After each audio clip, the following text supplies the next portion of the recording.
Features, and you're listening to Show X Live with Ken in a student accommodation all the way in Scotland, and Wade in his white windowless van? Uh-oh, I better get out of here. Enjoy the show!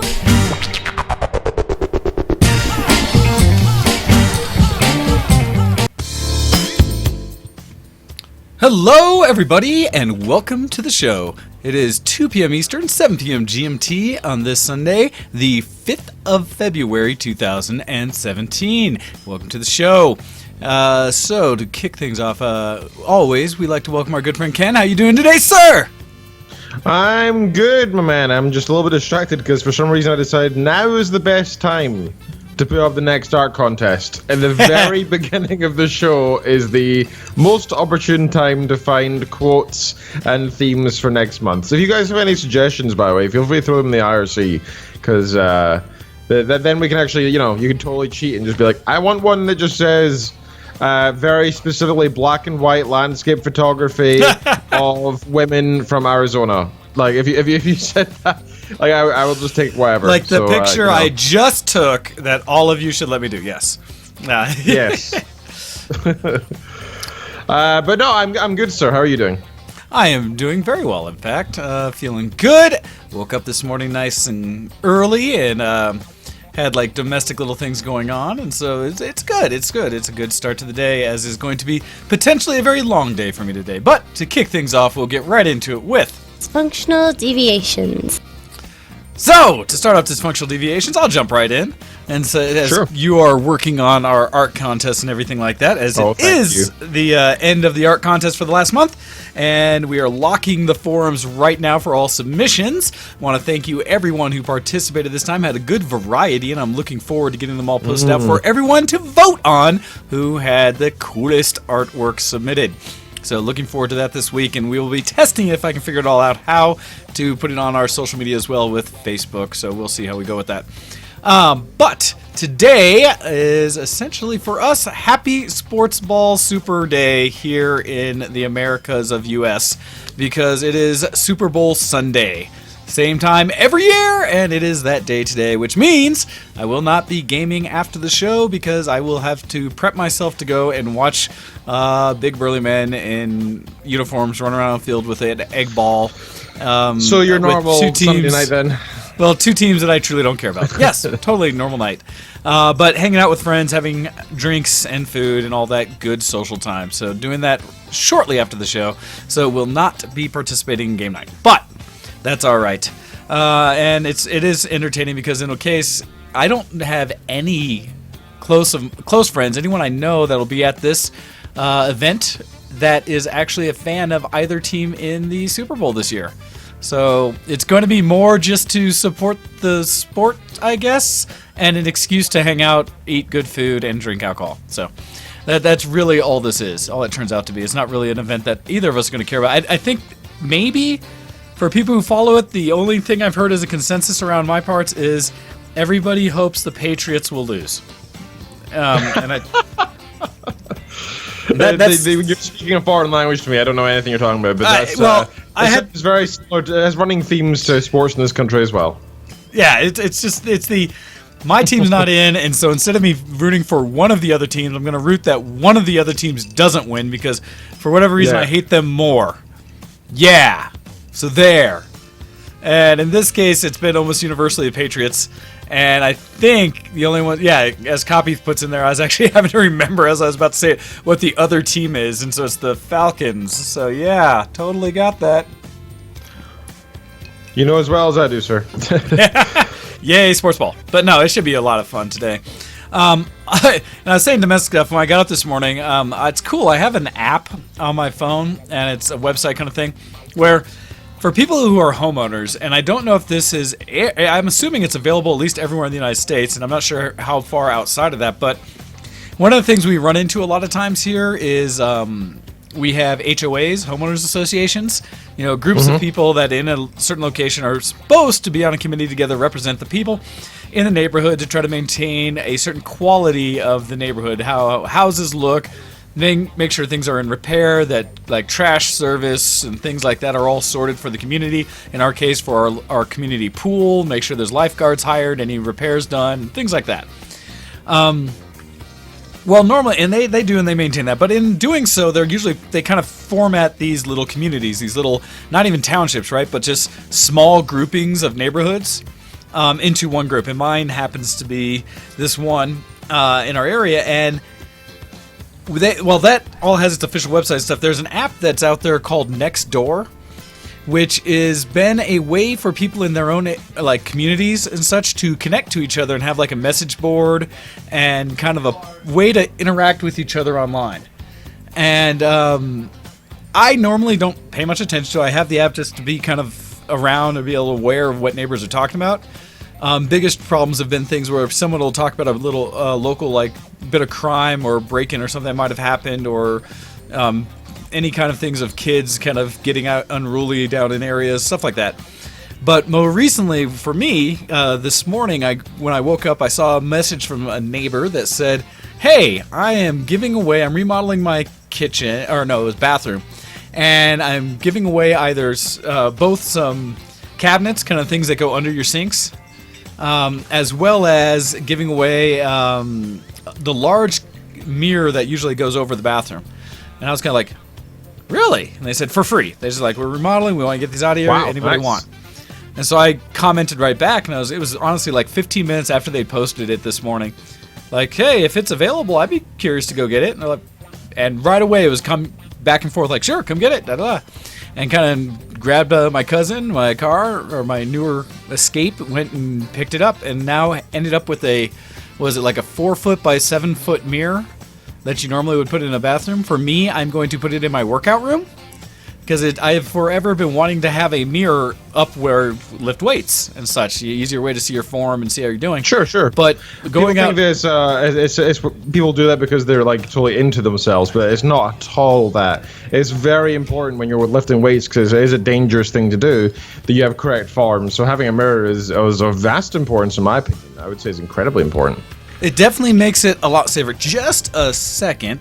So do you have any details on what you're doing with the art contest yet? I just need to close one of my doors here. Oh, sure. So the art contest for February is now available. I can actually read out all of the different themes that I have just made up on the spot. Which is good, though, because it means that there's no cheating in here. So I tried to make it a bit more broad, because we had some complaints from last month where people couldn't take part because it was a little bit too specific, and nobody had... Well, not nobody. They had a lot of contributions, but we had some complaints people could not take part. So I tried to leave a bit more open and more broad themes. And we have emotion, connections, sports, music, religion, and I dream of painting and then I paint my dream. A quote by Vincent van Gogh.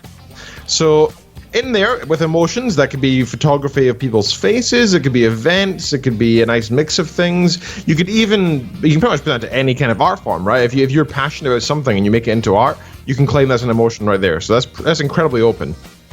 I put in connections because I like the idea of somebody going out and taking photos of people who are having nice moments, or not necessarily photos, but that's my go-to is photography.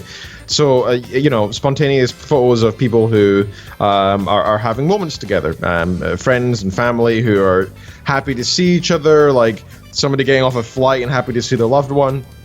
The look on their face, them being together and happy, those kind of connections what I was thinking of. But it's also very open. You could even take that as like trains or something, right? I mean, like, you could say they're connecting between trains or whatever. Or you could make, link bridges or anything like that. It's very, very broad. I chose sports because of Sportsball today. So if you're taking photos of your Sportsball event tonight, you can do so, or you can put together some art to do with Sportsball. Music is incredibly open, and if you have some sheet music nearby, you can take an artsy close-up photo of it and have it as some sort of bouquet. Is that how you say that thing? I think is that how you actually pronounce it? Bouquet? I've never been sure. I tend to say bouquet. So if you're taking some bouquet photography or whatever, you could do that with some sheet music. That's kind of my plan. That's what I'm thinking about doing.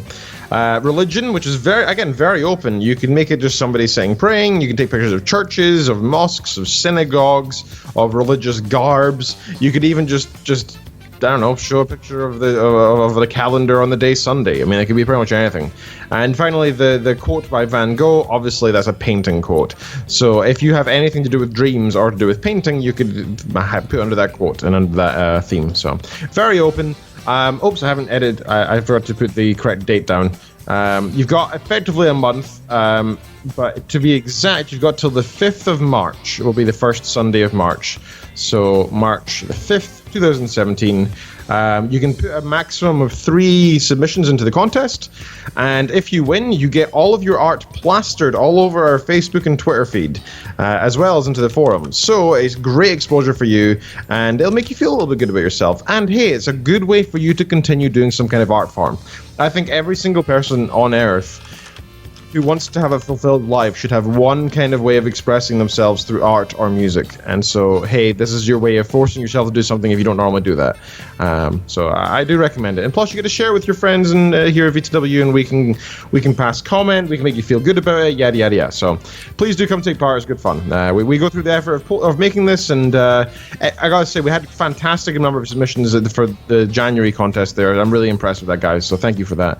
I look forward to seeing how the votes come in, and so check out Facebook and the forums for the votes, which will be there soon. Yes. Anyway, sir. Oh, no, it's awesome because also with this contest, there's a lot of variety, which is what I like in this one. Yes. People picking a lot of the different themes. And no, I wasn't complaining, Ken, that I didn't have any submissions for them. I just, no. I thought no, I'm kidding. But I actually thought your choices were great last time. I just thought I had ones that fit that I realized later didn't. And so I was kind of like, oh, I thought I had that one. My bad. But no, very, very cool. Thank you for setting that up and for continuing to host them all, because it's been fun to take pictures and kind of look at what else I could submit to the art contest. Plus, I love seeing the talent out there. You guys are great. And so continue to do so. All right, so continuing what I was doing. Sorry, I had to close the door because the challenge is having roommates and having them actually up and active this morning means they were out there chit-chatting away, totally oblivious to the fact that I'm doing the show, because they, it's not like I do it every week. But anyhow, so I just had to go close the door to make sure I didn't have a lot of background noise, so that. But yeah, Sportsball Day, there's a lot of people that have events out there, and so hopefully you guys go have fun, be safe. Other than that, let's see, that hasn't been geeky this week. It's all like pseudo and around geek, but I've been trying to get ready for Gamefest because it's going to be a big one, and there's been a lot of excitement for this one. I think we have 33 or 4 people signed up, so I did have to expand the spaces and put more tables up, and the challenge is I haven't truly cleaned it. It's still in a pseudo photography / crafting mode, and so I've been trying to get that all cleaned up, and I'm trying to do it in stages over this whole month as I get ready for it. But in doing so, I spent this last time actually trying to organize and get rid of old computer parts, because I have this condition where everybody sees my house as, I won't say a dumping ground, but definitely a place they bring older technology and they're like, hey, does anybody want, hey Wayne, would you mind or want to just have this in case somebody needs it? And I'm a little too receptive to say, yeah, sure, someone might want some. It has worked in my favor a lot, because there are times people show up at a Gamefest and they need a serial ATA cable, or they need a DVI to, VGA connector, or we've had points where somebody's video card crashed or died or something, and I had replacements. In fact, not just last Gamefest, and I'm probably going to do it again this Gamefest, people showed up and one of my friends was I watched over his shoulder him struggling to play Diablo III, where just the graphics looked terrible. And so we had just upgraded, I want to say, La Campette's computer or something, her video card, and we're lingering with the one sitting there just in a box. And Campo had pretty much said, if somebody wants one. And so I went to him, I said, what are you running? He's like, I don't know. And I was like, all right, here, psycho. And grabbed this video card, and we did a quick swap out. And it wasn't like it was to a brand new, amazing car, but it was a significant upgrade for him. It went from, I want to say, I might have mentioned this before, but it was like I don't even know if it was a 7000 series old NVIDIA card or not. Because you remember when the 9800 GTs were like the big thing, the old ones? Yeah. This one was like a 7300 or something. Like, I want to say it didn't even have a fan, but I'm not sure. Anyhow, I know it didn't have like an external power or something, so we upgraded him from that like 3 or 4 generations or more, basically for free. Like, here, we have leftover parts, be better. Nice. And admittedly, he was just like, what? And now he plays, and it's all amazing for him. So, in a way, it's helped out to have a lot of old parts and stuff laying around. Challenges, I finally got to a point where I looked at the amount of shelf space that was being taken up by just random computer parts, to the point of I've listed out, I have like 4 motherboards sitting on a desk right now that I found down there. These are too old to be useful. I think they all work, but I think the fastest one's running like a Pentium 4. And while that's not a bad chip and not a bad thing, it's just... No, we expect the fastest in a way. Well, but for the price, it's almost too painful to get running to pay to get parts you need to actually do it, to find the RAM, to, get an older video card that's not PCI Express, finding an AGP card or something like that. Things like that are just like, So I'm going through and I'm doing a cleansing, trying to get rid of all the stuff I don't need. And like anything that's truly dead and is not going to be used again, I'm going to put up on my wall of shame down in the basement where bolt it to the wall up there for motherboards. But other things, I'm just like, okay, am I ever going to use this manual for a CD-ROM drive that I no longer own, right? To recycling all those kind of things and just tossing anything else I'm not. I hate having that crap everywhere, and you're not even sure if you own it anymore, and it's just like, Well, and I usually have kept boxes for almost every major piece of hardware I've owned. And so I had 6 or 7 video card boxes sitting there, and I just went through, okay, that now went to that person. I don't even remember where that one went. This one said, okay, I'll keep these 3 because I'm running that one. This is in the computer behind the television, and that's in my main box.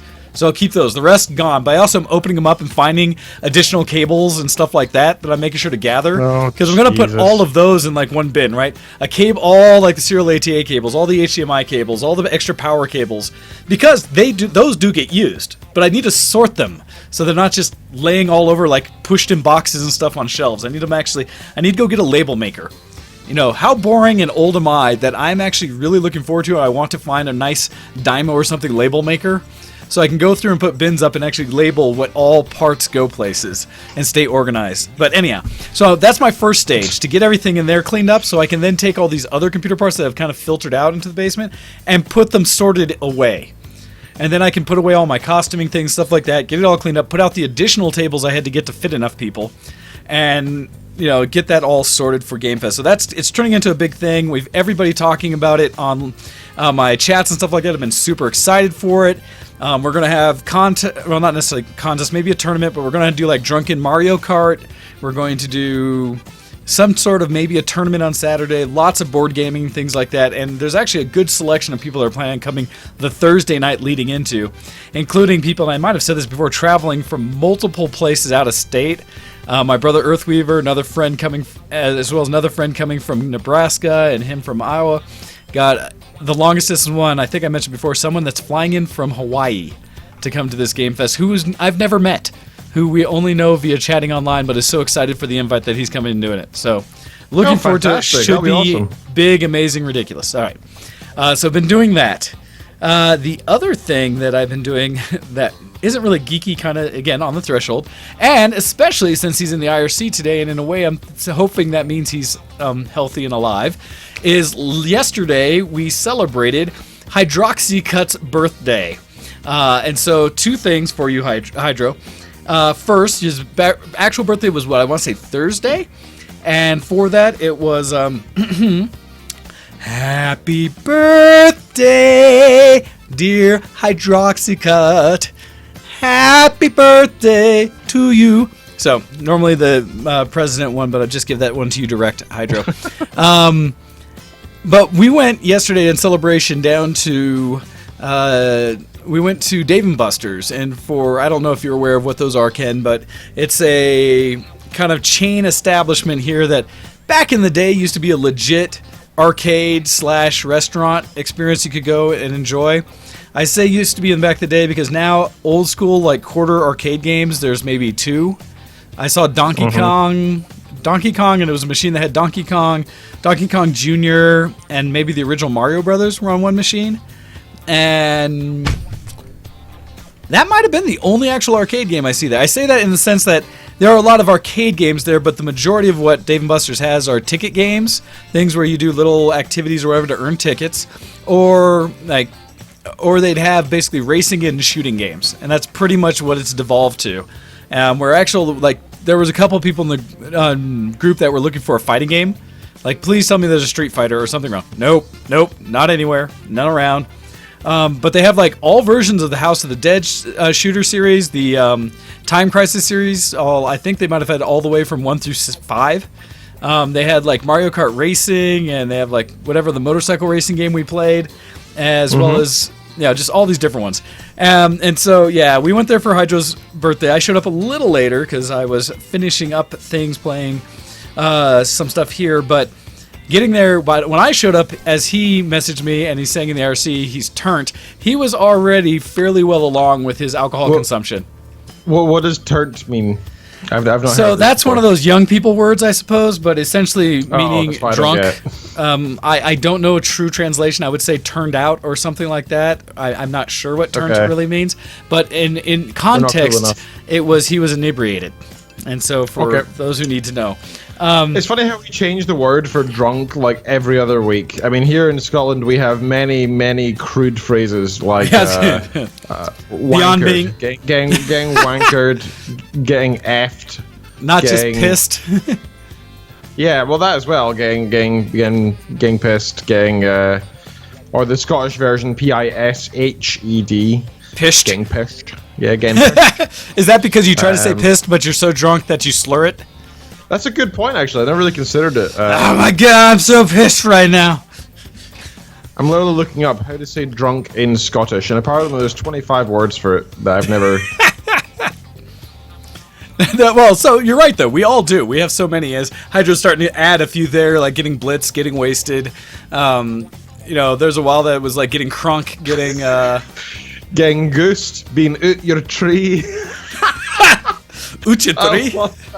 I'm going to start saying you gotta get out your tree. Okay, so what are some of the... I would actually love to hear this, Ken. What are some of the most Scottish ways you can see in there to say that you're drunk? And saying it as Scottish as you can. Getting rubbered. Getting sloshed. That's a good one. Getting pure steaming. That one you'll hear all the time in Glasgow, steaming. That's quite commonplace. That one I've not heard. Sloshed, I know. My favorite is by far out your tree. It makes no sense. Why are you in your tree? Off your tits. That's another one. Getting off your tits. Slaughtered. Getting floored, which makes sense, right? Because literally on the floor. Visual way of explaining it. Getting bladdered, getting minced, being reeking. What? Reeking means smelly, so I'm guessing that means that, I don't know. Pissed, you smell like literally? Yeah, maybe. Getting hammered, out the game, rat-arsed. That's a very common one as well. What? Say that again. Yeah. Rat-arsed, as in the word rat, and then arsed. Rat-arsed. I don't know where it comes from. Okay. It's very common. Sozzled. Guttered, mad weight. Now that's something that you'd hear more in Glasgow. Gonna get pure mad weight tonight, man. Wow. Getting trolleyed. I love that. I think that's a reference to how many trolleys get stolen when people get drunk. Oh no. And finally plastered, but I think that's more common in general anyway. Yeah, plastered. And as Hando threw in there, which is hilarious to me, is oh gosh, I can't say it with the Boston accent, right? It's wicked pischt-loshed. I don't say it right because it's wicked, which is, and the affirmative or the big adjective out east, and so wicked things, anything that's wicked is more so. Wicked sloshed. Yeah, I can't. That's funny. Oh jeez. Wicked only means that really bad. What do you call them? Alcopops. There's a really bad Alcopop, WKD, Wicked. That's all the only thing I know about Wicked. Huh. It's something that Lieutenant Fork says often, and people I know from the Boston region all throughout there. So yeah, that when things are wicked, they are very something. So that's funny. But yeah, so all of those things, I think, was Hydro last night. He was already had a big grin on his face when I showed up and kind of walking along, and continued to consume throughout the night. I know, and talking to his wife, it ended up being because everybody that showed up felt the need to buy him a drink, of course. And in a way, I was like, well, of course, that's what you do to help someone celebrate when you're there and you're out drinking, is everybody buys them a drink, because that's easy. Or the stag night when we were in Florida, me, you, and all the other gentlemen who attended, where you all signed up to a mailing list at that dubious club in order to get free tequila for each one. Then everybody kept handing me these tequilas. I was like, where are these coming from? And people were like, we're not just signing up again and again. All of our email addresses. No, that was funny because we all did do that, and I had the repercussions of that. I think I finally got off that mailing list. Well, because it was for a strip club in Florida, right? And so all of a sudden you get these emails. It's good to know what they're up to. They might have like a I don't know, a 2-for-1 lap dance night. It's Exactly, right? The email that says, "Hey, we're really excited to welcome, Princess Candy Flake in this weekend for something," right? You're just like, wait, what? What am I seeing this? Having the word flake in your stripper name is not a good thing. It just implies you have eczema. That's not something. That was me randomly trying to throw something out there. Sorry, cinnamon buns. I don't know, but just the idea. I remember that actually lingered for a while before I was like, oh, I remember why I'm on this list. That exact reason, to get Ken free drinks for his stag night. It was worth it, though. Worth it. Yes, minus stacking 9 of us in a minivan to get back or something, whatever that was, and me. I'm pretty sure that was one of the ones where I rode in the hatch of one or something. I think I rode in the trunk. Was in the boot. Yep, somebody drove in the boot that time. Pretty sure I rode in the boot that time to get back from that party. I didn't fit, if I remember correctly. No! Yeah, come on, dude. You're like a foot taller than me. No. But anyhow, so yeah. There. This was important.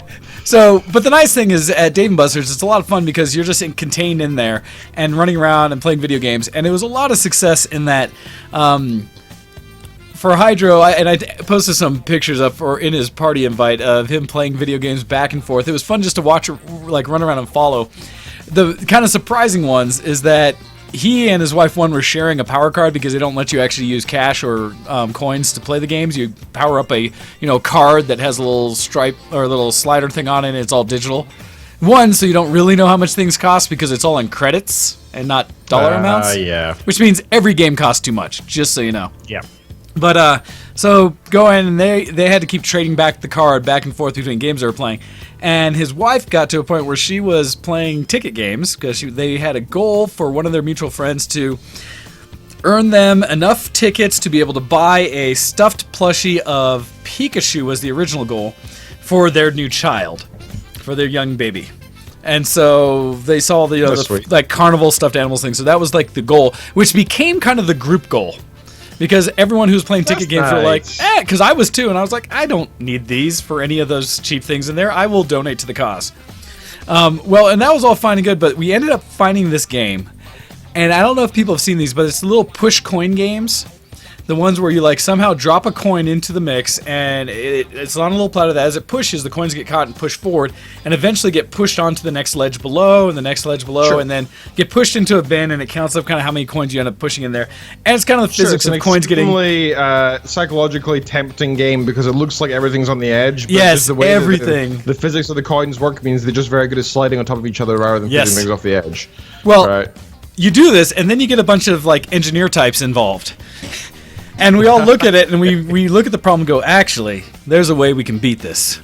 Or at least work it to our advantage so we're not just adding to the problem. And we were able to come up with a timing on dropping the coins to keep getting them to slide and land flat so they would push the most they could, and to stack certain points. And so we actually had much success doing this. The fun part about this game was actually a Wizard of Oz themed one. And so instead of just having the regular coins, they added additional things into it that were kind of interesting. They had basically poker chip sized coins as well that would drop, plastic ones, and as well as cards, like kind of trading card type cards. But the cards had characters of them of the various Wizard of Oz characters. And the chips, so what you do is as you push through enough, as coins came out, if enough coins came out, is really a neat way.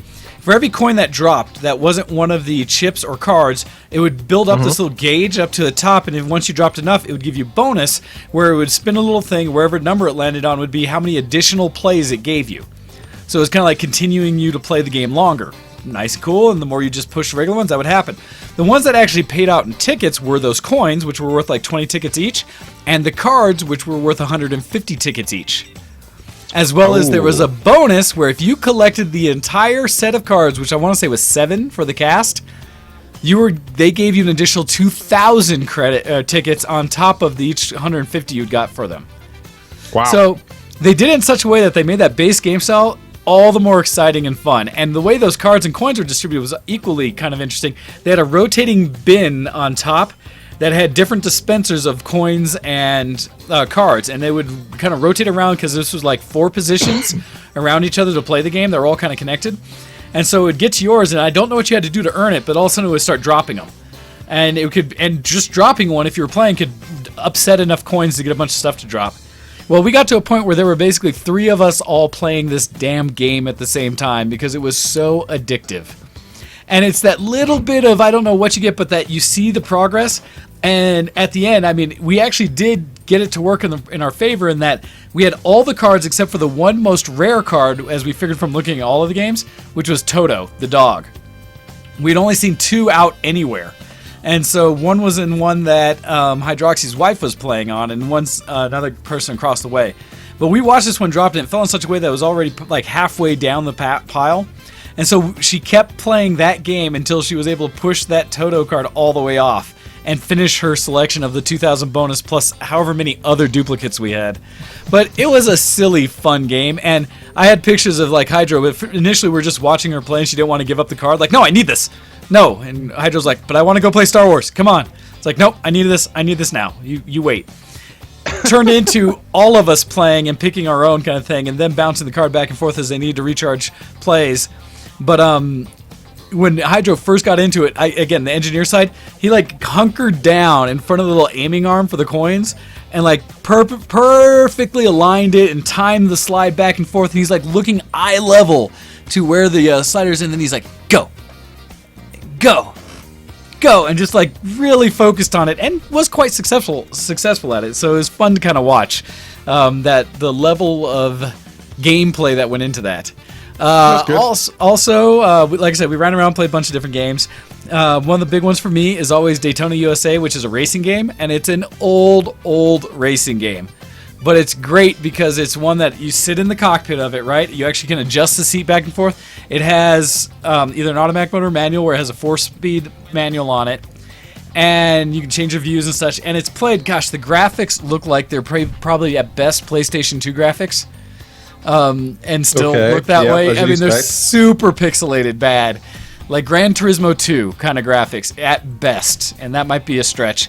But it was so fun because this one they link up to 8 of them together to all play multiplayer with each other, and you're all sitting next to each other. And the seats rock a little bit. They're kind of force feedback-esque in that they tilt. Depending on you're doing a turn, they tilt, or they kind of lean forward or back just a little bit to give you a sense of the motion. But it's a game that, because all of us were playing, we could all fight with each other in the match or race against each other. And that's fun. I feel a little bad for basically everyone who played the game with me. Because did you beat all their asses, or were you just a pushover? Which one was it? Oh, no. I really like that game, and it's a racing game, and I really like to race cars. And I take it a little more seriously than maybe some people do, and have learned a lot of the tricks to like get my actual track times down. In fact, I improved my average track time on one of the courses by about 2 seconds a lap just this last time because I paid attention to a few things. So, except for one game where we played on the beginner match, which is just like a oval, I won every match. There was one that honestly Hydroxycut got me, and it was at like the last moment where I had bounced a wall or something. He just kind of sped by with not even a car length, kind of beat me kind of thing. I was just like, no! But otherwise, I would have been undefeated that night for probably the 10 games or so we played. Oh, it's so bad. Yes, granted, I was sober, Hydro. I only had like a drink to celebrate with you. But yes, I might have been pretty sober through it. Plus, like I said, I take that game oddly seriously. But that was fun. Although I also killed it on the motorcycle racing game too. I think I beat everyone in that one also. So, but again, racing games. Hydro and I played some Time Crisis 5 together, which was a ton of fun. It was a good time out to celebrate, although we did go kind of late. And gosh, Hydro, you might have been what, 8-10 drinks in or something before the end of the night, and every drink ordered was kind of like, what is the strongest thing you have? It's like, oh, Long Island iced tea, that, and just like I don't know how many of those you ended up with, but he had a happy glow to him before the end of the night. Hydro. Sounds like you made the most of what should have been a good night and made it a good night. Well done. He did a good job. It was a lot of fun. In fact, he said, no, I'll be up for the show, and he is here.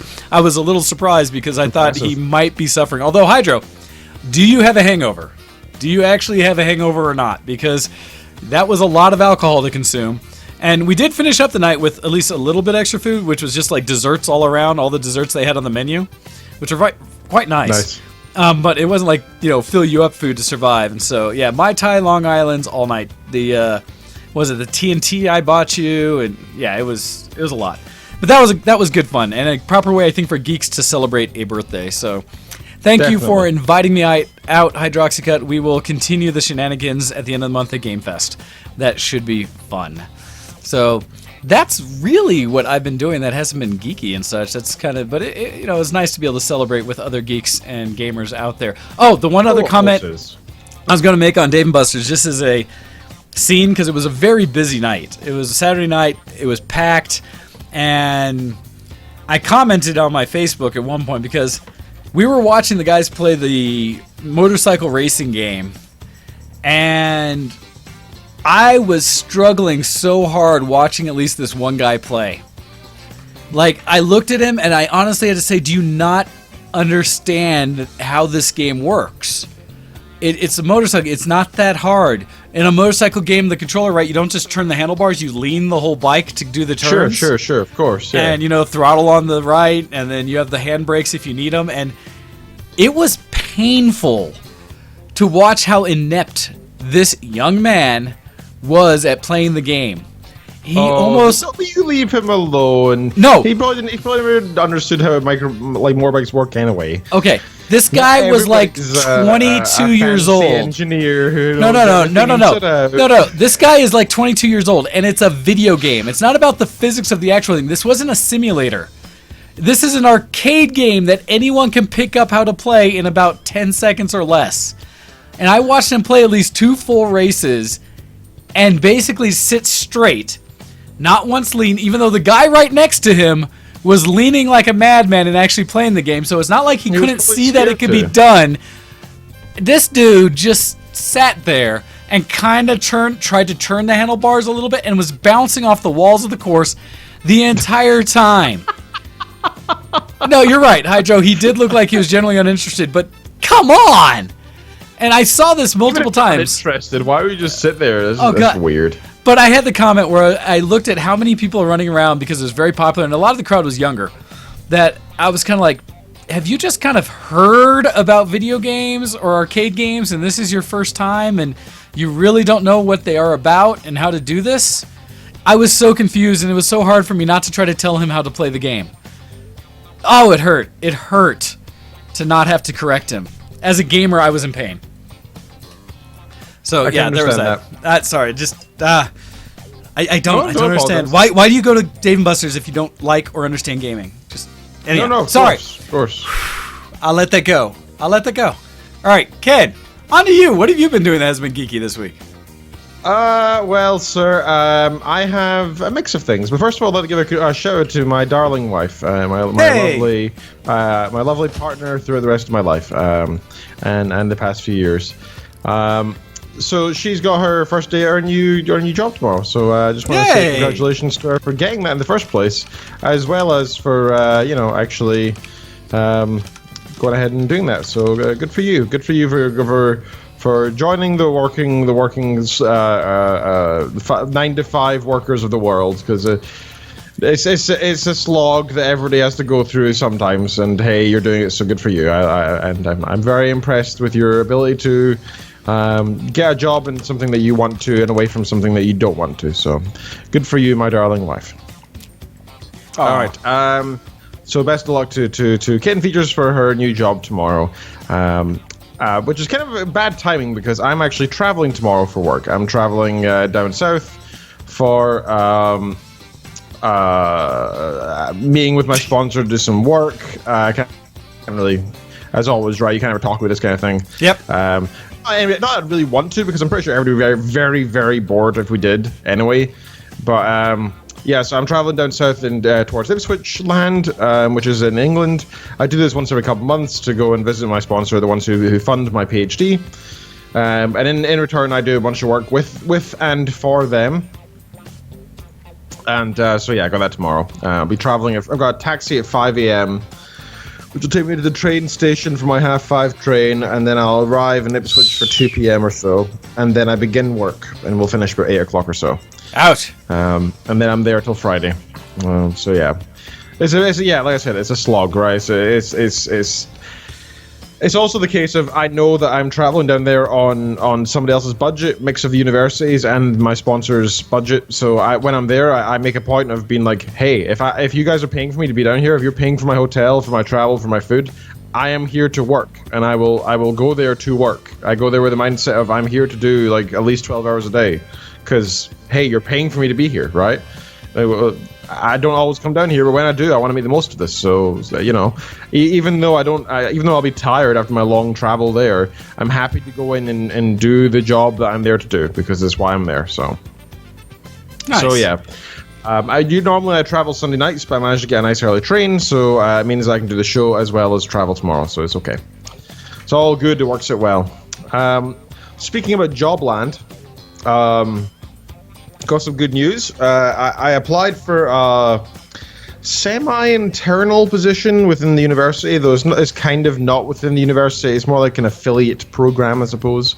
Okay. Basically, this thing called the INTO program, INTO, at my university in Scotland here. And basically, foreign students who either their qualifications don't meet the requirements for a degree here, or they're completely different type of qualifications. Like say you're qualified to be like an engineer, right? Or to go into an engineering degree, but you're missing out on the statistics or the computing side of something to do an engineering degree. You join this INTO program as a foreign student to give you the qualifications to actually start your degree. So it's a year-long program usually, where your parents or yourself take out a loan and pay for this, and you get yourself the qualifications to do your degree in the first place. So it's this separate building. It's inside the castle on campus, Air 3 Castle, which is nice because I've only ever been there twice before I actually started getting interviewed for this position. And it's a beautiful, beautiful castle. It's in the very middle of the campus, surrounded by the loch and the rolling hills and such. It's a beautiful place. And so they advertised this job at the start of this week on Monday. They said, hey, we're looking for somebody who with some computing skills to come teach our introduction to computing, our computing fundamentals course. And I was like, I'm not sure. I'm pretty busy as it is. I've got quite a lot of stuff on. But you know what? I'll ask and see what's expected. And like if it's like 40 hours a week, I'll obviously say no thanks. But you know what? If it's just a couple hours a week, then maybe I'll be up for it.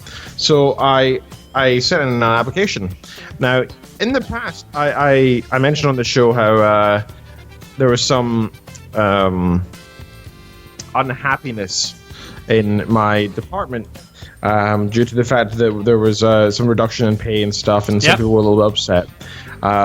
Well, this place is a different entire organization from the university, effectively. Just like I said, it's a partner, but it's not part of the university.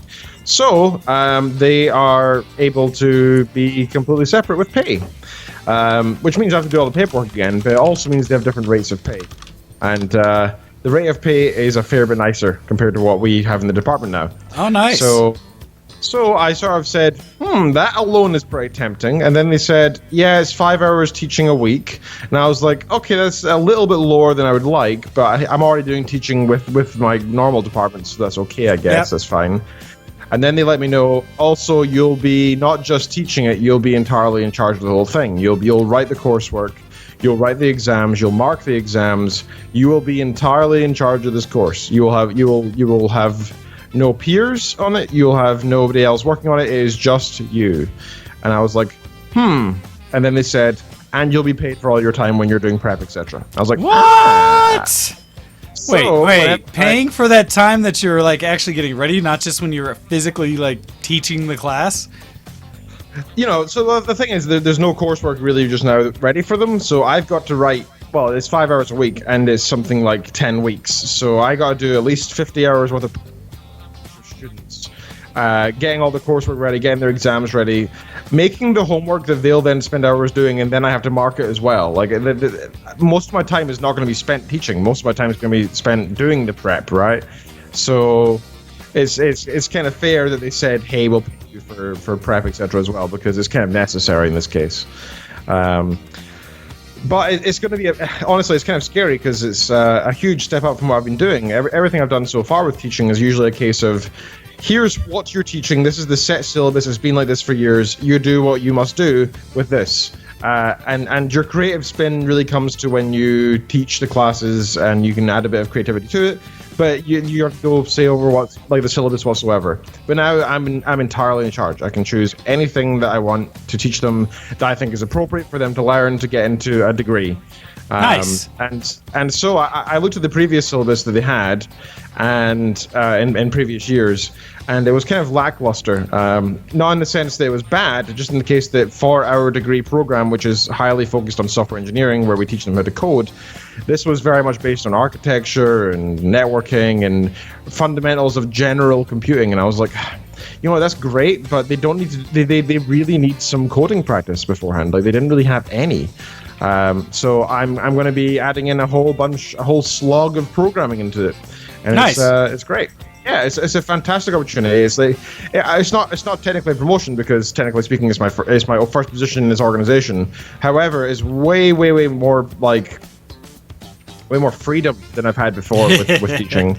That's huge. Responsibility. Yeah, it's massive. And the great thing is, it means that I think I can enjoy this a lot more, because I can really I can find out how much I can bring to the plate for these students. You know, I can find out how much I know personally and how much I can give them, and I think that's going to be a boon for hopefully them as well as for me. And I'm looking forward to it. I think it's going to be beneficial for all around, because my rewriting of the syllabus alone is going to be useful. Never mind, hopefully, me teaching will also be an improvement. I mean, just being able to focus them on hopefully skills that'll be a little more, useful in the real world would be nice. Yeah. And not just because someone said that they need to know this one thing because they find it important, or it's what we've always done. Much nicer if you could say you will use this in real life. Yes, very true. But since I actually work in the department where they would go to do their learning once they could do their degree anyway, like, I know the inside out of the degree they'd be doing later. Like, that's what I teach normally, is the degree they're going into. Oh, so gotcha. I know exactly what they'd be doing. You can prep them even further. Yeah. Like, I can make it so that they go into their first year and be not just ready. I can make it so they're above ready. I can make them go into it and hopefully find it fairly easy in comparison to what they could have done where it might have been too difficult. So that's my plan anyway. But I start the week after I get back, so 2 weeks' time, and I'm very excited. But I gotta say, I've got a lot of work to do with the syllabus, because it's a huge job. It was kind of last minute, because the previous person who worked there left somewhat unexpectedly. So I've been kind of called in almost last minute. So I've got a lot of work to do in a very little amount of time, but it's exciting. It's a great opportunity. It leaves me a lot of creative freedom with an aspect to the teaching, and it's just exciting. It's just a huge exciting opportunity, and hopefully I can fit in with all my other responsibilities of teaching and actually doing my PhD. That's why I'm here. So that's exciting news. I'd like to give another shout out to Kopii, actually, because Kopii was telling me that I don't know if this is supposed to be private or not. It's about her job. About her job in the cruise. No, she just talked about it in the IRC, so it's totally open. Yeah, no, she is now picking up full-time work. But please go continue. I was just going to say congratulations to Kopii for her getting her full-time work. And she said it was more of a applying between departments kind of thing, but it sounds like a promotion to me. I mean, heck, you're going from part-time to full-time. That is a promotion in my eyes. Oh, no, so. I mean, that's what a lot of people don't realize, and out to everybody, there are certain transitions you do in life, especially when it comes to your working environment. And one of those is when you go from what a lot of people start in careers, or start jobs anyways, where you just work less than 40 hours, don't get full benefits, things like that, and just work to make money. A lot of fast food, a lot of like entry-level retail, stuff like that. The things you do that you will earn money and you'll work your hours, but don't necessarily give you all the additional benefits of time off, healthcare, at least in the U.S., retirement, things like that. Well, once you transition to a 40-hour-a-week job, it opens that up where, at least in the U.S., you have mandatory things that companies have to provide as a full-time employee. And so it is a big transition, because it also shows once you've made that step up in a career, you can now look at a different level across careers. Because the challenge is when you're going from retail or fast food to try to find other jobs, you've only done fast food or retail, and it's harder to get into those more stable big jobs. So once you finally make that level up, essentially, that you do level up your career side of things to a point where you're doing a 40-hour an hour career or a job like that, it's easier to look for other jobs that are 40-hour a week, traditional career type jobs. And so that's just like general advice. Always be pressing forward and up in the world. And even little steps like that are huge, that they make a difference in your long term. So just don't ever underestimate how valuable it is to make those little advances in life. Throwing that out there. Because I've seen it multiple times across the board with all these different people. It does make a difference, and even the small steps are important. So yeah, congratulations all round. We're all doing well this week. Kitten's got her new job. I've got my new job, and Kopie's got a promotion. Congratulations all round. All right. What have I got else here? Not much else. I think that's everything, actually. I didn't have any encounters with old people, sadly. I was going to say, people are actually requesting that you go outside more and interact with old people. That has been requested because they feel as though that you're missing out opportunities for enlightening us all or giving us good stories about what you've been doing interacting with people. So you need to get on that. It's like living with my parents again, telling me to go outside more. Exactly. I don't want to go outside. Deal with people. It's okay. Yeah. Also, general reminder, Valentine's Day, T-9 days. Yes, for everyone who is being forced by commercialism into BS levels of having to, buy things or set up things to spend money to thus somehow celebrate an activity that should be a natural part of everyday life. Yes, that Hallmark holiday is coming up. Yes. Don't forget, the more money you spend, the more you love them. Ha! Especially if you spend it on Patreons to VTW production shows like Show X.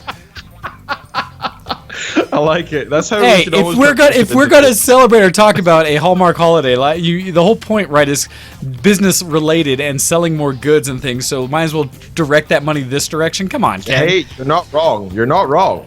And besides, we love you guys more than any partner ever could. So, and I'm not trying to be the cynic who's just saying that I'm against, the holiday or something.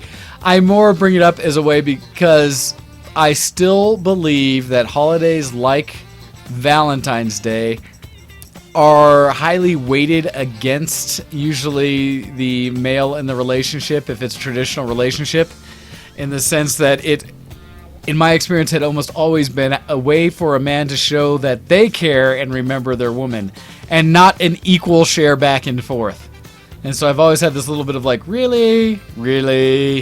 Yeah, and hey, I've always been for the equality in the holidays. Even when it comes to that's again my go-to example for this is when Ken and I got engaged. I got her this beautiful red sapphire, I was going to say artifact, that's the wrong word. Antique ring. It's not an artifact, it's not World of Warcraft, get it. This is antique ring. It was this beautiful thing from the 1920s. And it's this great little thing. And I said to her, will you marry me? Yeah. And she said yes. And then the week after that, she got me this beautiful watch, which I have right here, actually. This beautiful Citizen watch. Which was equal in value and equal in meaning as well, which is the more important one, right? Because it made me feel fantastic, the fact that she cared enough to actually go out and get me something the same as me getting her something. So that was great. And that's the way it should be. It should be a case that, it shouldn't just be the guy gets the girl a ring and then that's that. Then the guy's got to fork her for a wedding. It should be a case of, the people who love each other both get each other something and then they both pay for the wedding. And that's what happened with us as well. And that's the way it should be. Anyhow, that's random side topic. I just wanted to say, watch out for Valentine's Day. Make sure you get something before you get slapped in the face for not getting something. Watch out, it'll get you. Yeah. We've all been there. Anyhow, so don't trust it when they say, "Don't get me anything." Get them something every time. Not always just a trap. Always a trap. Even if it's not meant to be a trap, it's a trap. Right, there's the way to put it, as Qatar in the IRC puts, hey, but if you are looking for something, you can check out an Etsy shop for, New Moon Craft Store.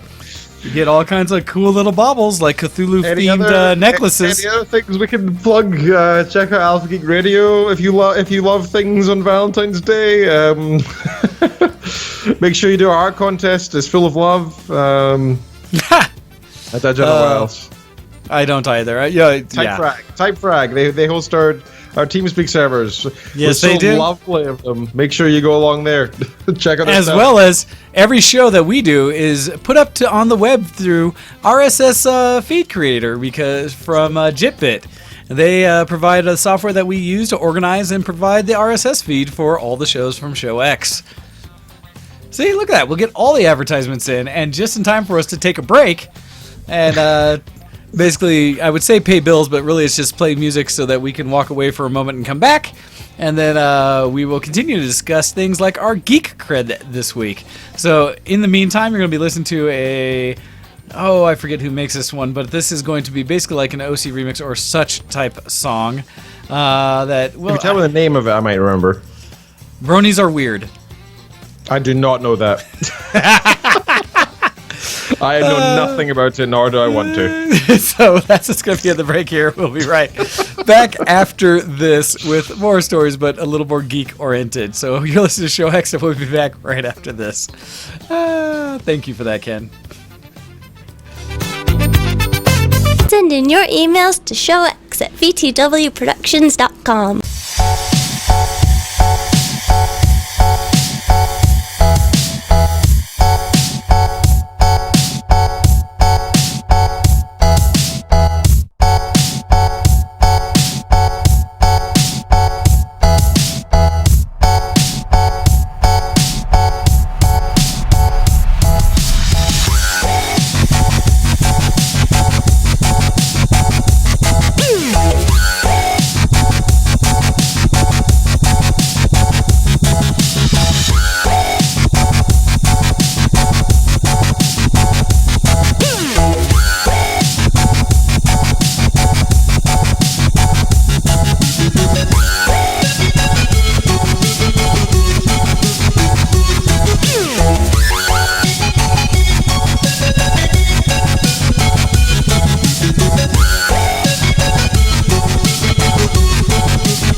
listening to Show X on btwproductions.com.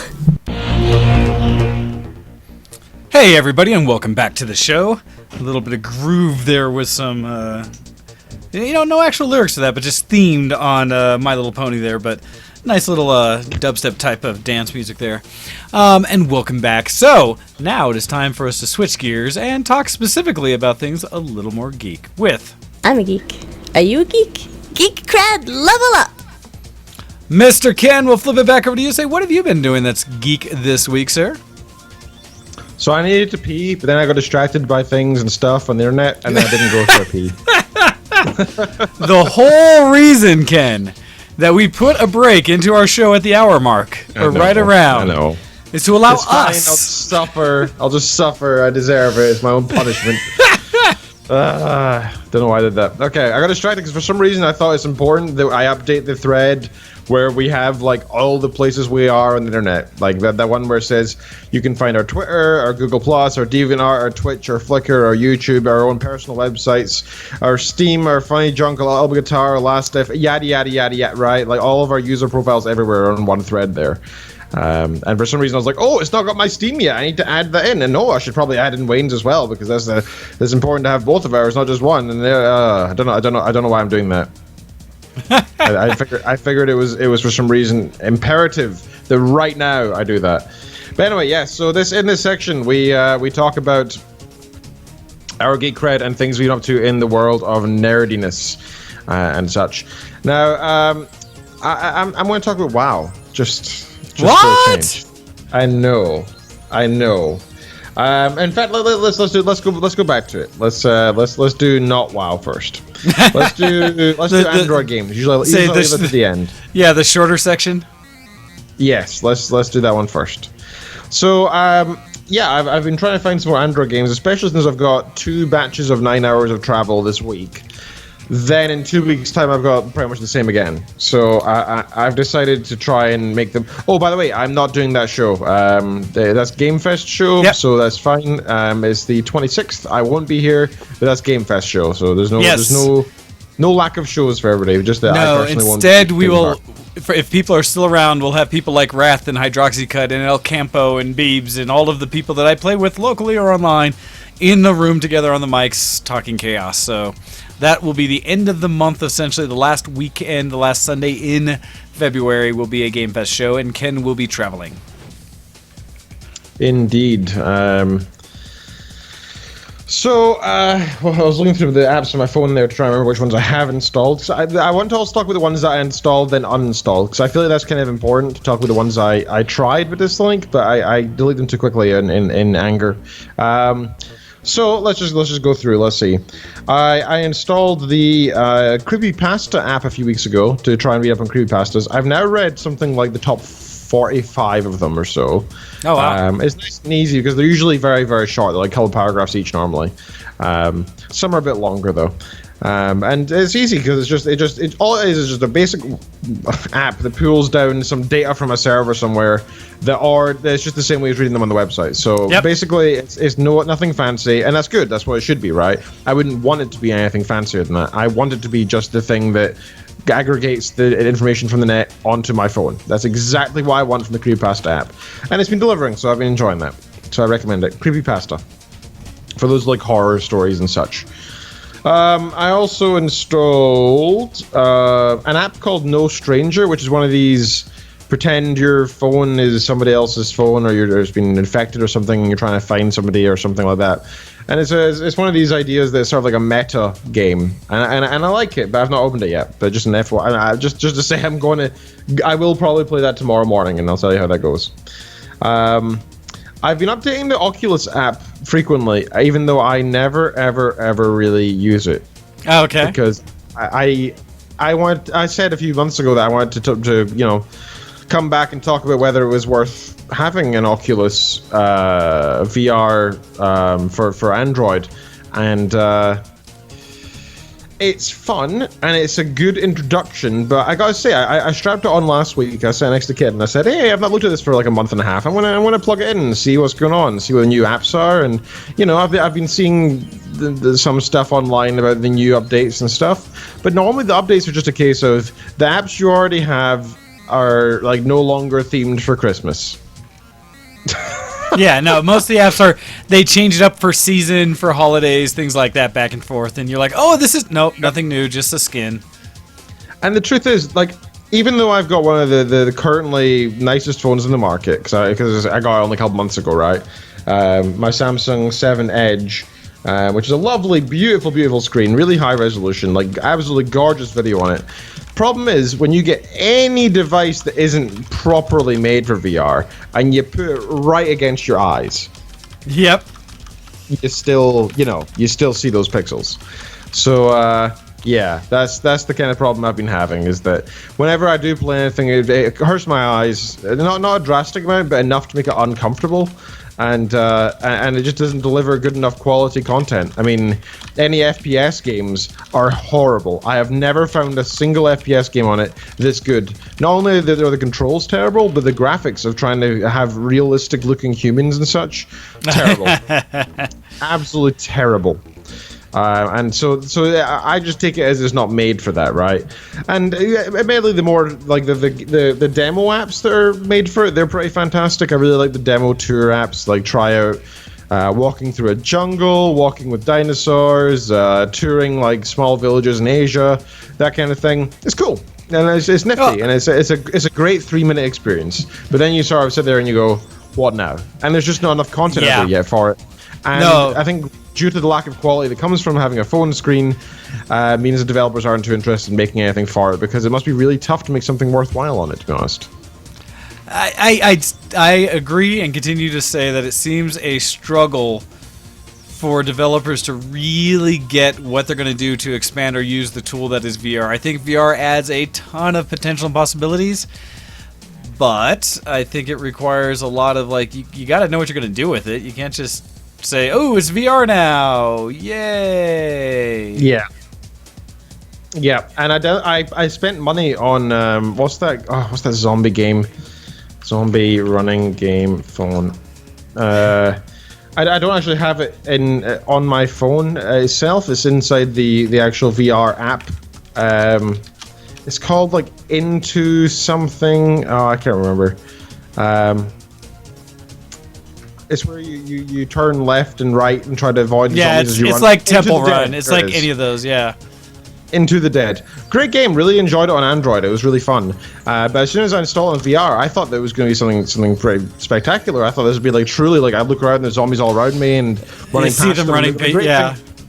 And they could have done it because the game is not like realistic zombies until you get really close to them. It's like these darkened figures that you're sort of trying to avoid. So I don't see how they couldn't do it in VR. But what they did is they literally took the Android app and they took the 2D screen and curved it. It just looks horrible. And it cost me £3 for that. And I was like, there's no refunds. Why? And that just puts me off buying anything ever again on it. Because what's the point? So I recommend getting one of these early Oculus phone add-on things if you want to try it out and demo it. If you want to show your friends. Maybe if you want to have it in your school or something. But I do not recommend it for frequent use as a home user. It is not worthwhile. And the challenge continues to be until someone figures out how to take advantage of that content and actually use it. Yeah, that's the problem. Because even with the full-blown Oculus and Vive systems, I mean, I don't use them enough, right? I don't use it enough. Now, I'm hoping, and actually at this Gamefest, I'll have a bigger review of VR because we're going to have both, as far as I know, a Vive and my Oculus there.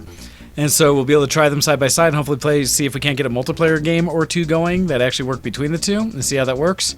But it's still at a point where VR is cool and has tons of potential, but there isn't a lot out there that takes good advantage of it. I love my game The Climb, but I don't play it for hours on end.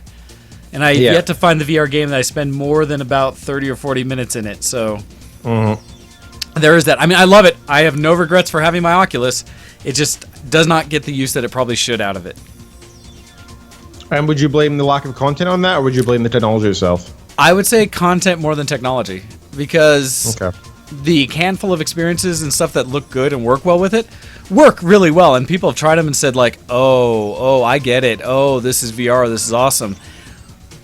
But then that's all you have, right? When you can only show them one or two experiences, and it's like, wow. I mean, there's one I had that's a music video that I forget the song of it, but it's all these huge creatures and stuff like walking around you, and it feels like being in either a Daft Punk video or something like that or whatever, and it's really cool. But it's one video, and it's like 3.5 minutes long, and then you're done. And it's like, okay, now what? But it's really cool. And so I just think we need some people to just like go about VR if they could in a totally different way than traditional gaming, and start thinking about what do you want to do with this, right? What do you want to go forward with this tech?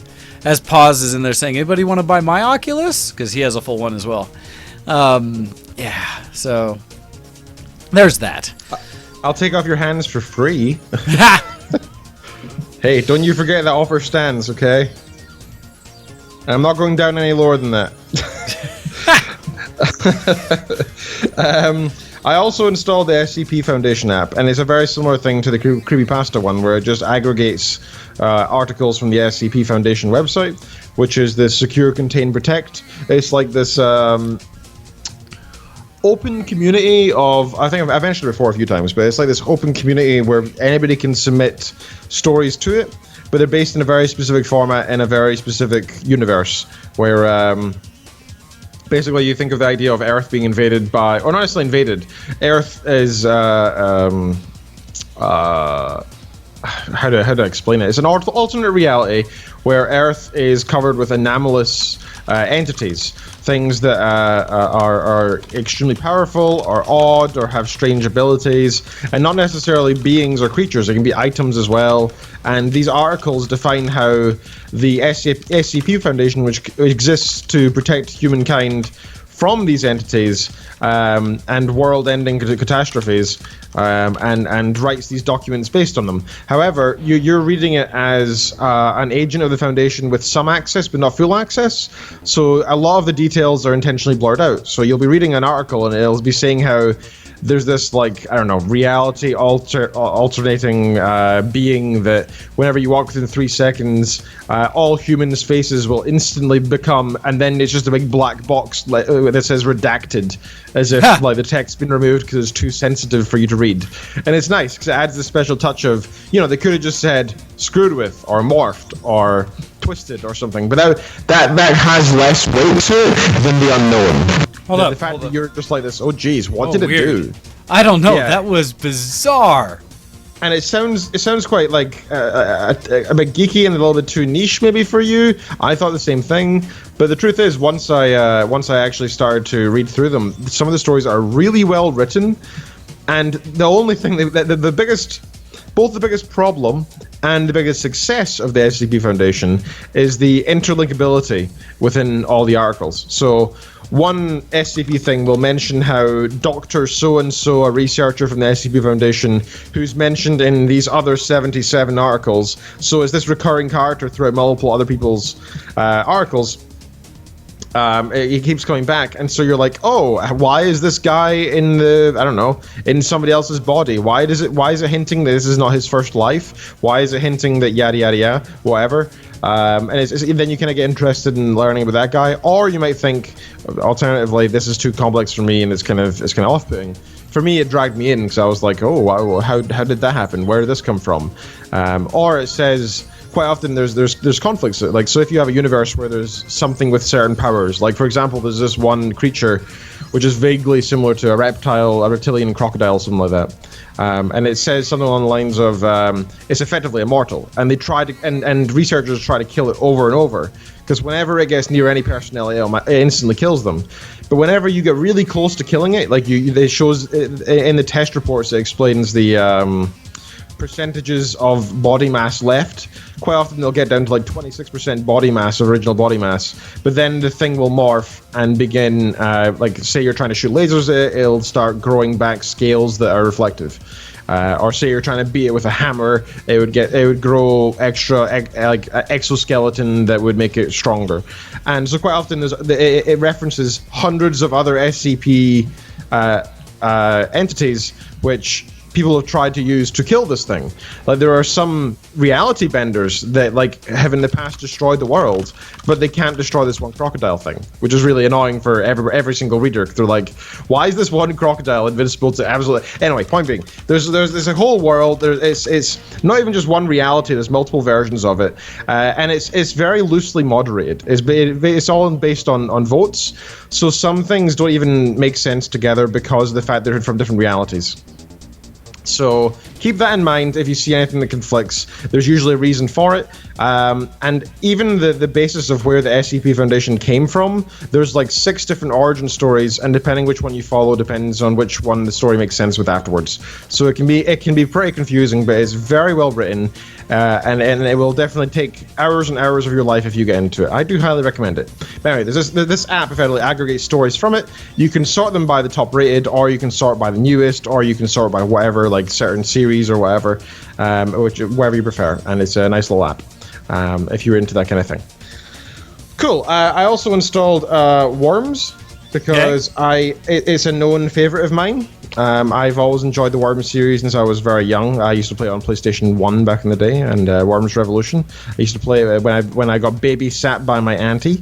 We'd always sit and play it, and I adored it, and I still do like it. And so I reinstalled it, even though I've already finished this app before, but just because I enjoy it so much. So I'm looking forward to playing that again. However, it's got the freaking annoying microtransaction crap as every game in the world does now anyway, so I feel bad to even complain about it. I mean, they gotta make money somehow, right, for apps, but... Yeah, we are so spoiled that there are so many things that we can get for free, essentially, and not have to pay for that. The idea that, wait, oh no, I have to do something, there's an ad, or they're asking for my money. It's like 17 cents on something? How dare you ask that? Yep. But at the same time, man, we're spoiled, because I feel the same way in most cases, where it's just like, but I don't want to spend money, I want to play this for free. Like, I keep getting mad at the Nintendo, was it the Mario Jump app, or whatever, the Mario Run? That they came out with, the first real app Nintendo came out with for any kind of mobile device. It's a fun, quick little jump game, right? The side-scroll jumping game. But it asks, after the first main level, it asks you to pay for all the additional levels. I'm like, but I don't want to pay for them. I just want more content. Darn it. But I'm stuck in this case where I haven't paid for any more yet, but I still have the app on my phone. And so I'm kind of back and forth, I kind of maybe should someday, because it's $10 for all the levels, but it's still it's silly how bad we are now.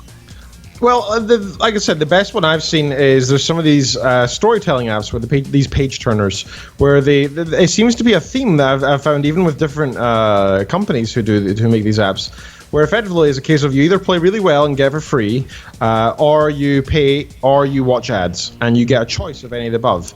However, you can pay just to unlock all the stories and get rid of ads. That costs a little bit more, yada yada yada yada. But the idea being that you are entirely in charge of how you want to play your game. You can play the game and not spend a penny. It'll just take you a bit longer, and that's not bad. I mean, I'm fine with those. God forbid you play the game for longer, right? I do not see that as a negative. However, I'm also of the opinion that it's important to support these developers who make these ethical decisions. And so quite often when I play these storytelling games, I'll look at it and I'll say, you know what, I'll keep ads on, but I want to unlock all the stories so that I can just play them without having to get a perfect score. And I just want to enjoy the story regardless of whether I'm very good at it or not.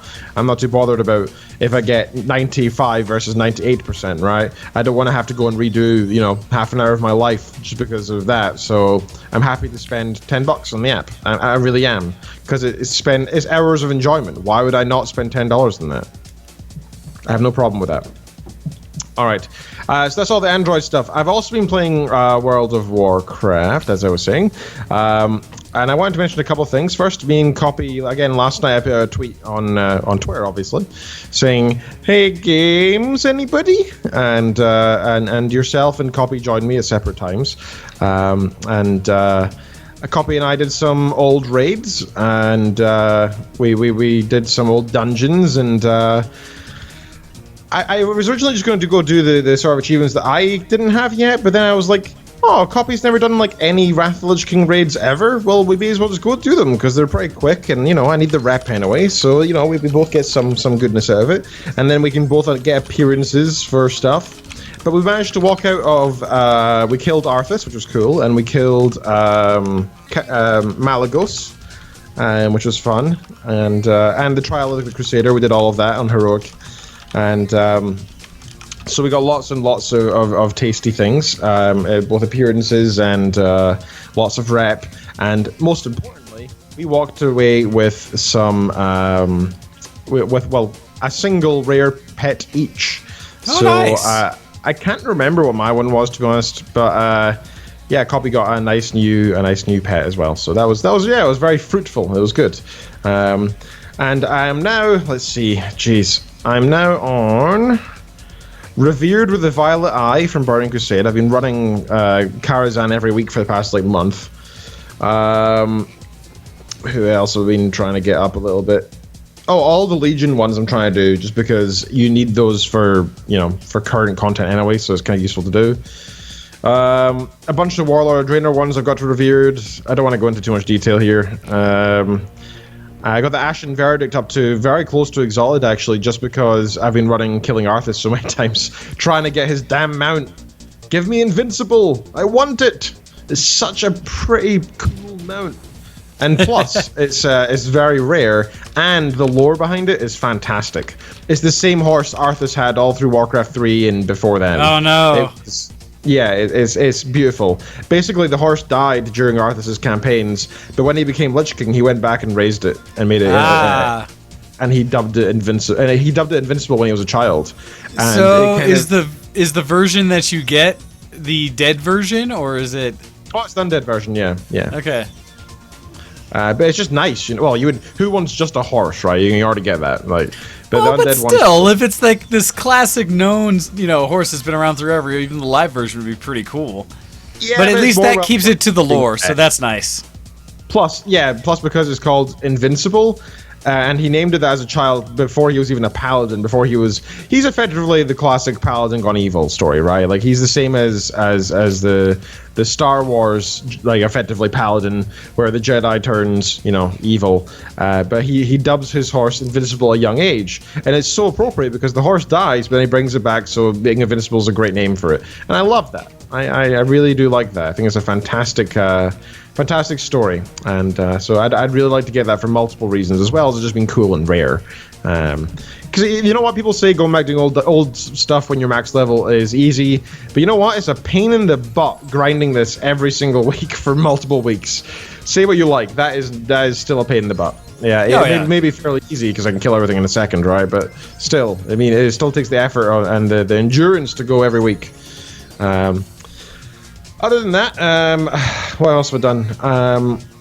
And I did want to say with the whole you were playing with Kopii thing, I did hear about that this morning, and to the point of I kind of commented. So are you now on Ken's I said GoHex's achievement hype train, because she did say that she earned like an additional 10 or 15 achievements in the last day or so, like that, and so and all her response was choo choo. Very good. Hey, I don't care so much about the achievements themselves, it's the rewards from the achievements. For example, last night we got one that was like I don't know, Blessed of the Light title. I was like, I do not care about that. That is the Light of Dawn. We both unlocked the title, the Light of Dawn. I was like, okay, I'll add it to my list. It's just nothing more than that. But if you get a cool mount, for example, if you do all the dungeons from Wrath of the Lich King and all the extra achievements, like kill somebody in a certain number of seconds, or let 4 stacks of this thing appear before you kill it, that sort of thing, you get a special red proto drake, which is the thing I'm after, because so far I've got 1 proto drake, and when I last played WoW on my previous account, my EU account, I had 0 proto drakes, and I always wanted one when I was playing Wrath of the Lich King. So I can now finally go back and get one, and it's quite nice. Nice. So that's my plan. That's what I'm enjoying, is collecting all the old stuff that I couldn't necessarily do back then, partly because I'm a higher level, and partly because I actually have more time now, weirdly. Or more flexibility with my time, I should say. All right. So that's been my week in geek. I think. One more thing. I forgot what I've written here. I was playing WoW today, and I was running around doing some silly stuff, and I found this portal that was like the ley line portal, and I was like, oh, is this something with a Suramar quest line? But wait a minute, I'm in freaking Azuno. What's going on here? And it turned out that there was this secret hidden away creature that's a rare, right? And you need to click on this portal, and it teleports you to this rare creature. And it's a dead unicorn on the floor called Charlie. A dead unicorn called Charlie. And next to it are 2 other unicorns that you have to kill. And when you kill these 2 unicorns, a chest appears next to, like, pretty much right next to the corpse of Charlie. And when you open it, it says Charlie's kidney, which has RFI power or whatever. Okay. And I instantly got the reference of Charlie the Unicorn, right? It was a blatant, obvious reference. And that made me very happy to see that. I don't know what that is. Oh, you've not seen Charlie the Unicorn? Nope. Oh, dude. Okay.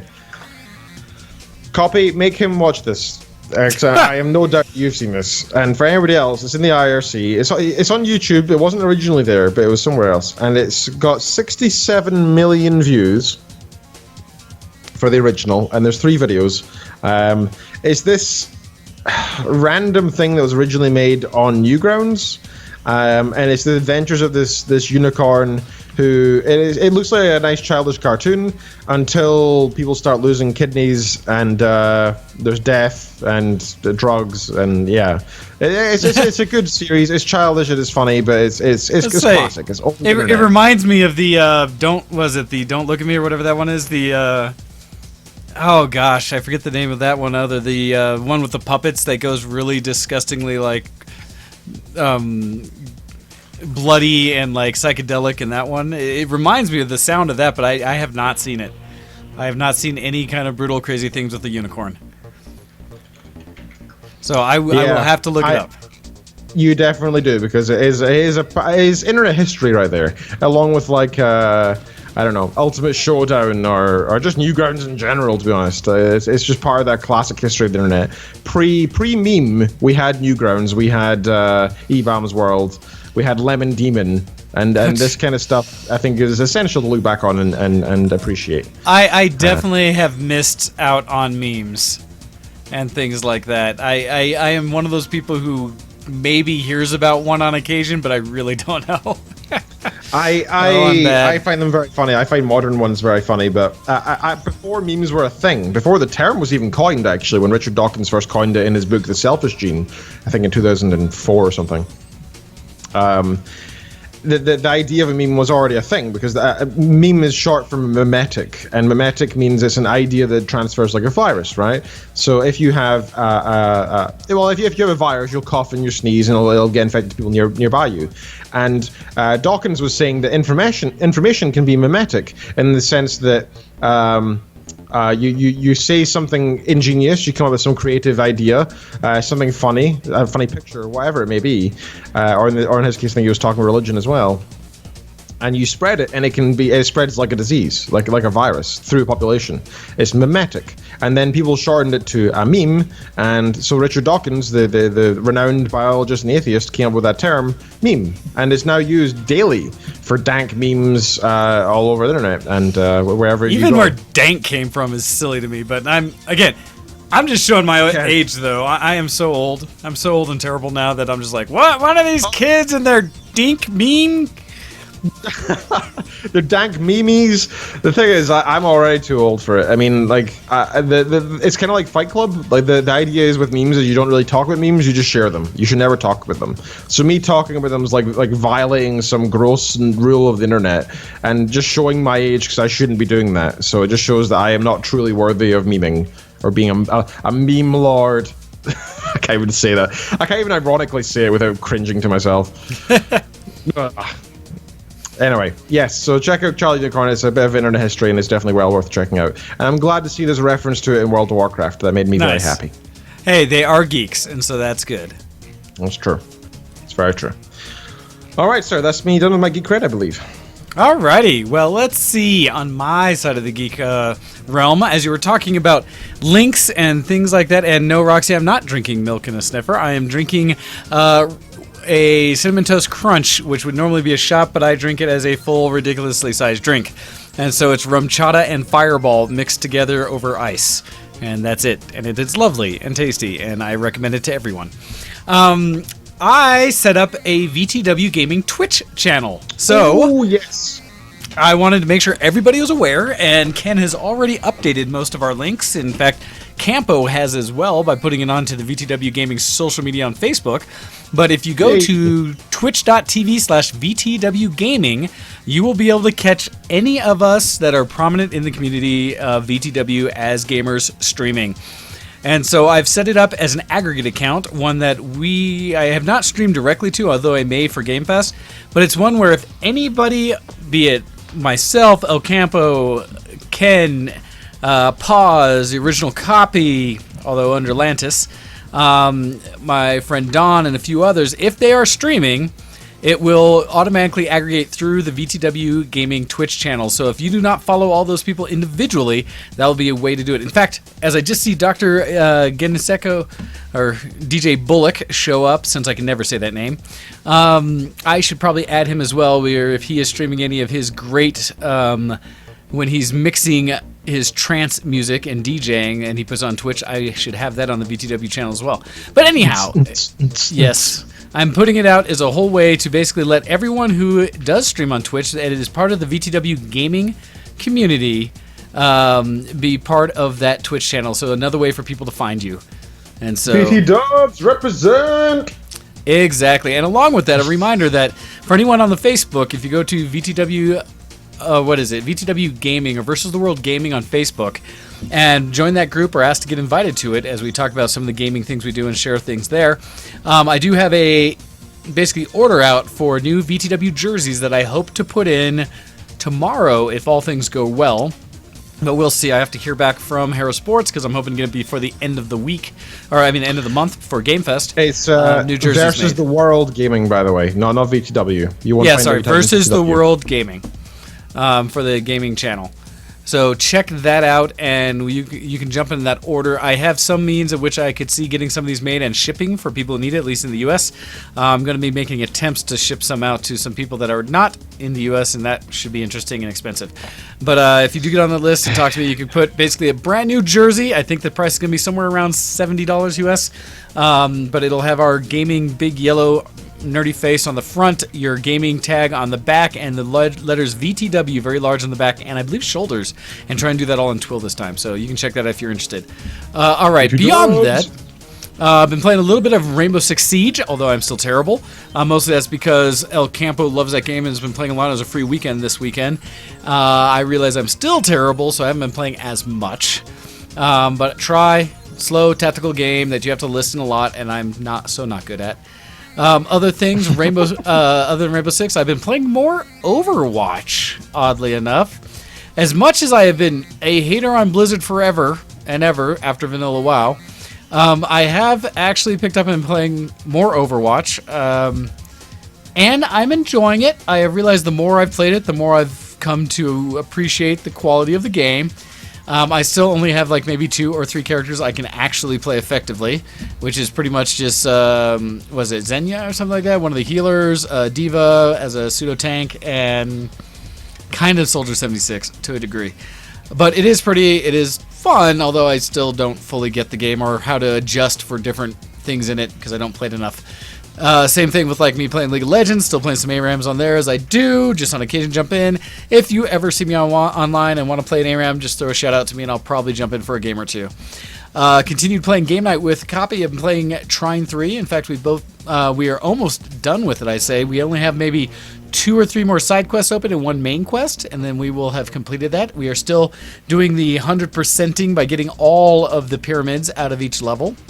Wow. Continue to run in where we do most of them. We in fact, we have almost always gotten all of them except for maybe 1 or 2, and the ones that we miss seem to almost always be in one area. And the last one we missed one was, you start out in the area, and if I just gone left instead of right, we would have seen the one that was out of screen. And then we came back and it was like, there's a space over here. Have we gone this way? Looked, there it is. Done. Keep going. So we've had a lot of success with Trine 3.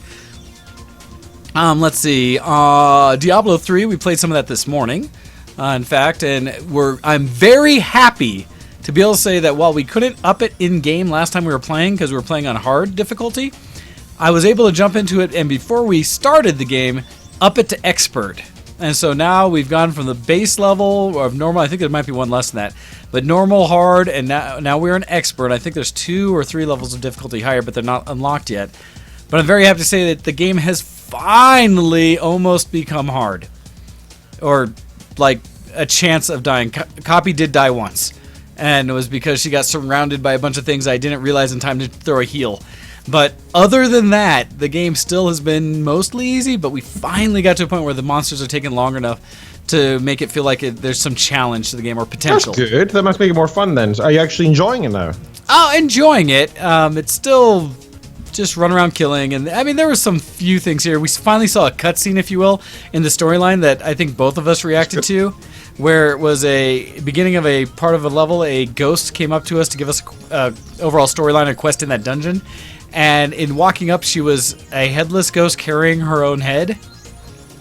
Well, what was cool, and this is old enough that I can't believe it would be a spoiler, and I don't know the character name, so it doesn't really matter, but towards the end of that level, or where we're continuing out, we run into a scene of ghosts recreating when she got her head cut off.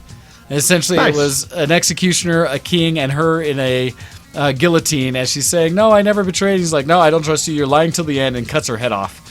And it's like, oh man, that was what, ooh. And it's like one of those few moments where it's kind of like, okay, that was legit, that was cool.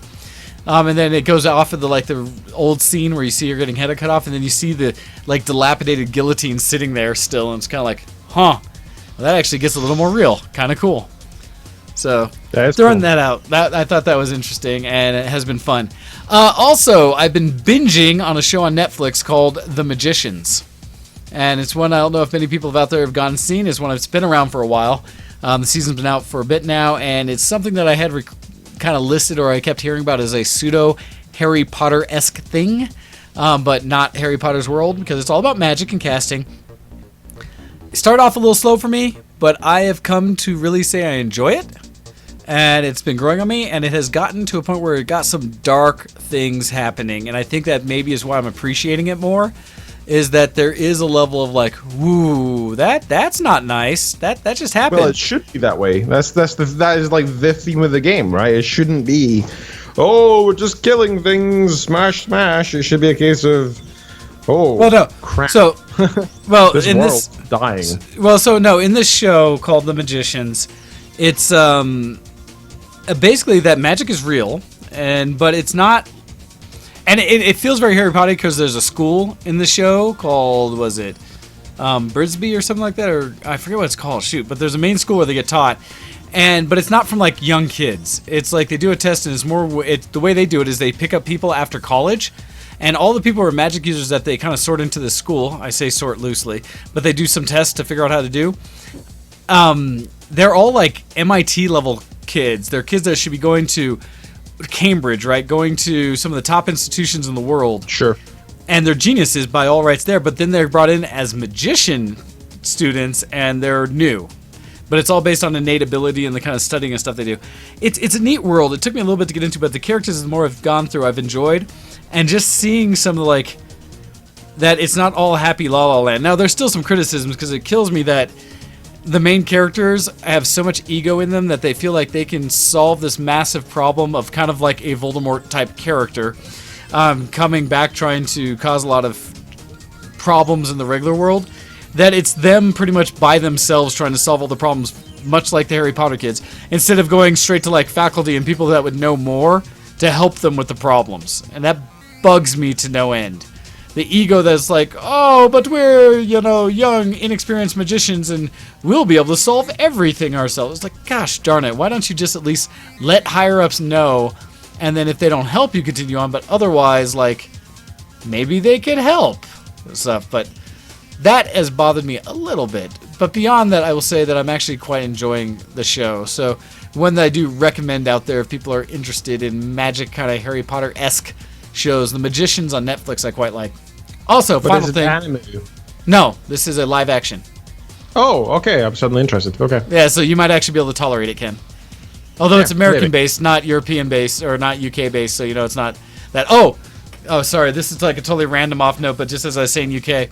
I've also been watching, or finished up watching the first season of the Grand Tour, which is the guys from Top Gear coming over to Amazon and doing that show.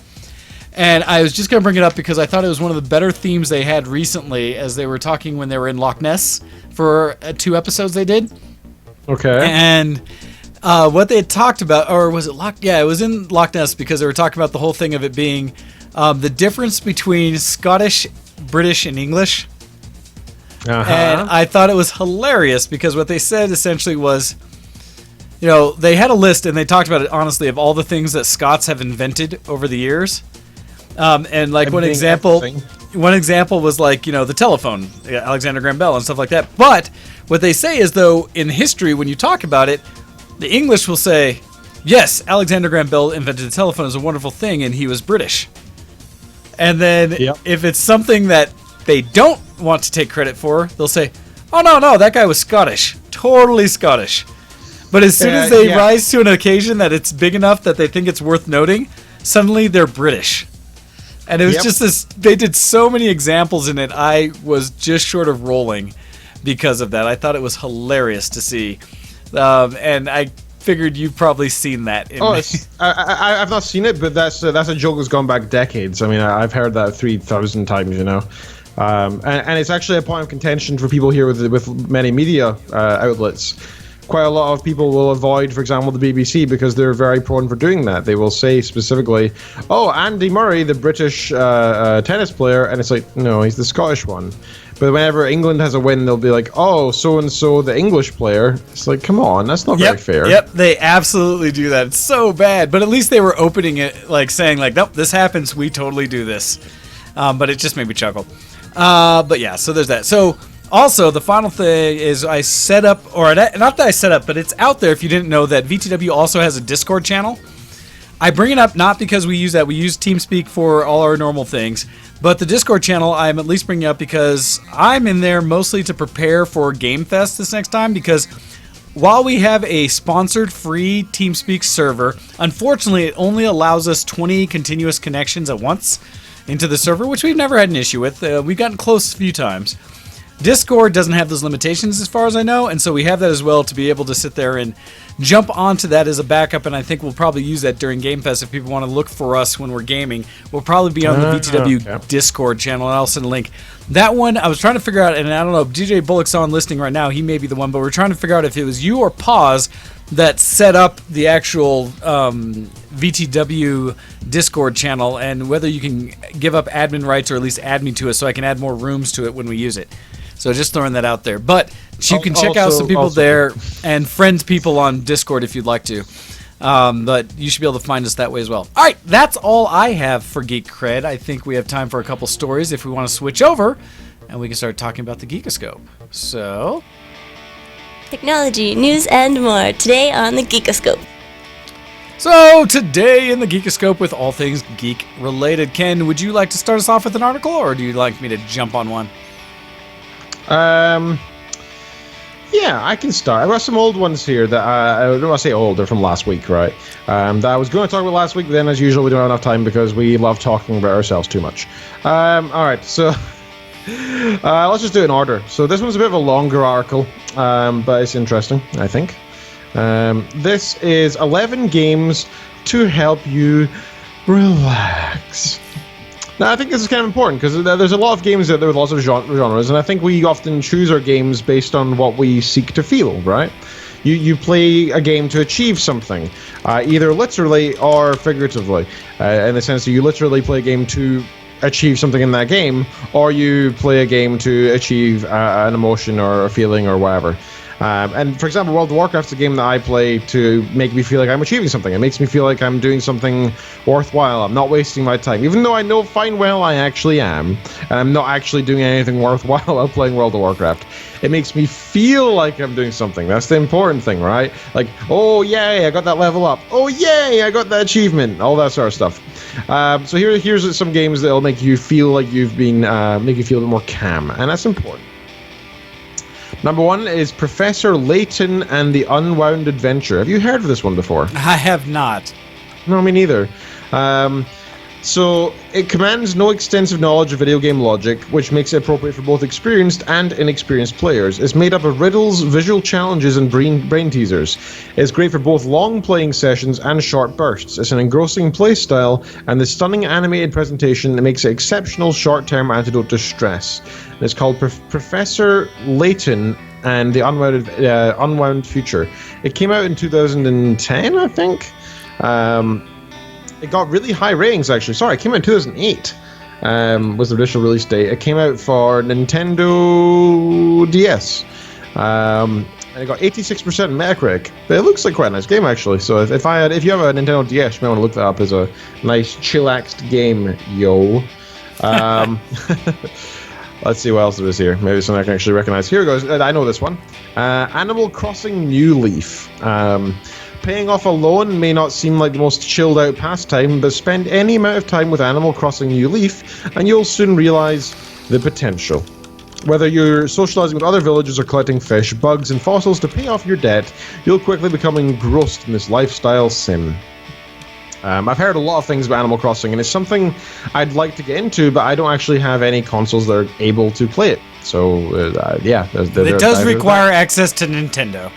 That is for sure. Yes. Which I do not want to have access to. We Love Katamari, which is... okay.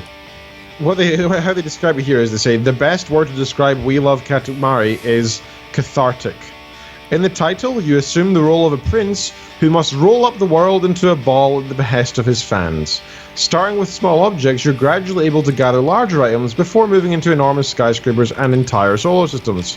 It's a surprisingly therapeutic venture, made so by its satisfying by its core mechanics as well as delightfully eclectic score composed by multiple Namco veterans. I've heard about this actually. I didn't know the name of it, but I think it's the kind of game that you'll enjoy playing for 15 minutes and then that's you done. But yeah. Well, it's kind of like I think most of the games on this list are going to be ones that you start playing and you find yourself just like playing and not really thinking too hard about it. Just kind of, it's like you said, relaxing games, right? Ones that you'll just sit there and kind of just keep playing. Like, yeah, this is fun. I like this. I'm having a good time. And so... WoW definitely has that fed with me. It definitely does.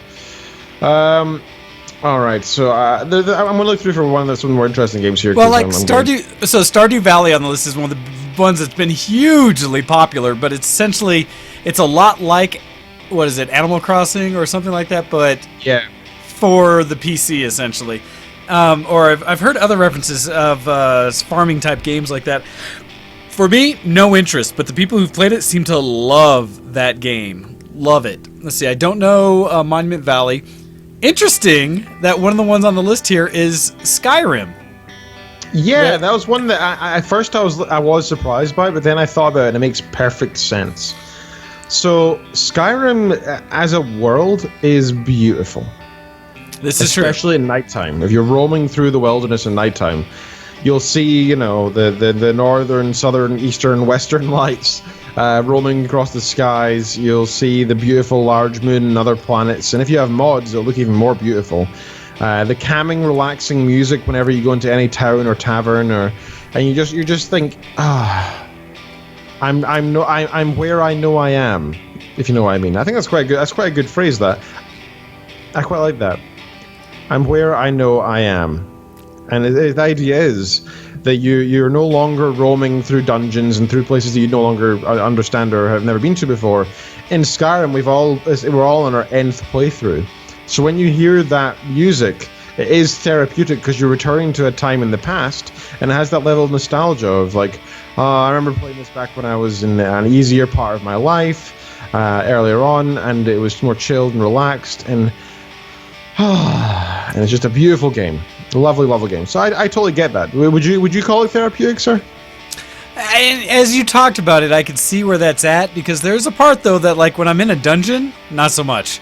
When I know there's going to be a lot of undead running around me and traps and things like that, it's a little more concerned and stressed or just kind of focused on that.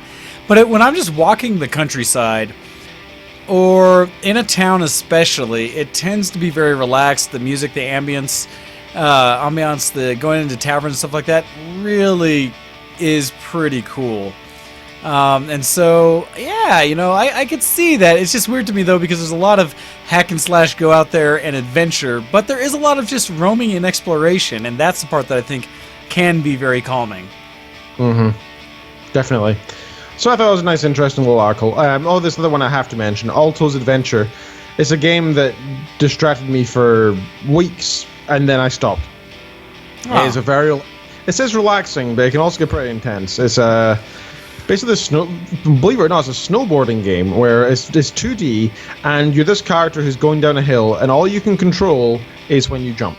And it's a case of jumping over obstacles, and jumping onto certain things will speed you up, and you want to collect certain things, and you've got to use the speed ups at certain times to avoid people chasing you and stuff. But it's a very beautiful backdrop, very simplistic graphics, but really well done. In fact, if you follow the Facebook page for it, which I do, all they share is the backdrops over and over, just the different scenes and different times of year and different times of the day, and it's just these beautiful skies, and it's lovely. Definitely a game worth picking up. Alto's Adventure, Altos Adventure. It's a really, really lovely game. But unless there's any others there you want to mention, sir, feel free to take the next. Not really. The rest are just kind of lists in there of some building games and stuff where, although I've heard a little bit about Samaras 3 that looks very pretty, but I don't know much about it. And so I can see a lot of these as being very relaxing and kind of chill games. So it's interesting. And you know what? It's funny is a lot of times that's what you need. I think that became something for people playing like Terraria and stuff around me, where they would play those...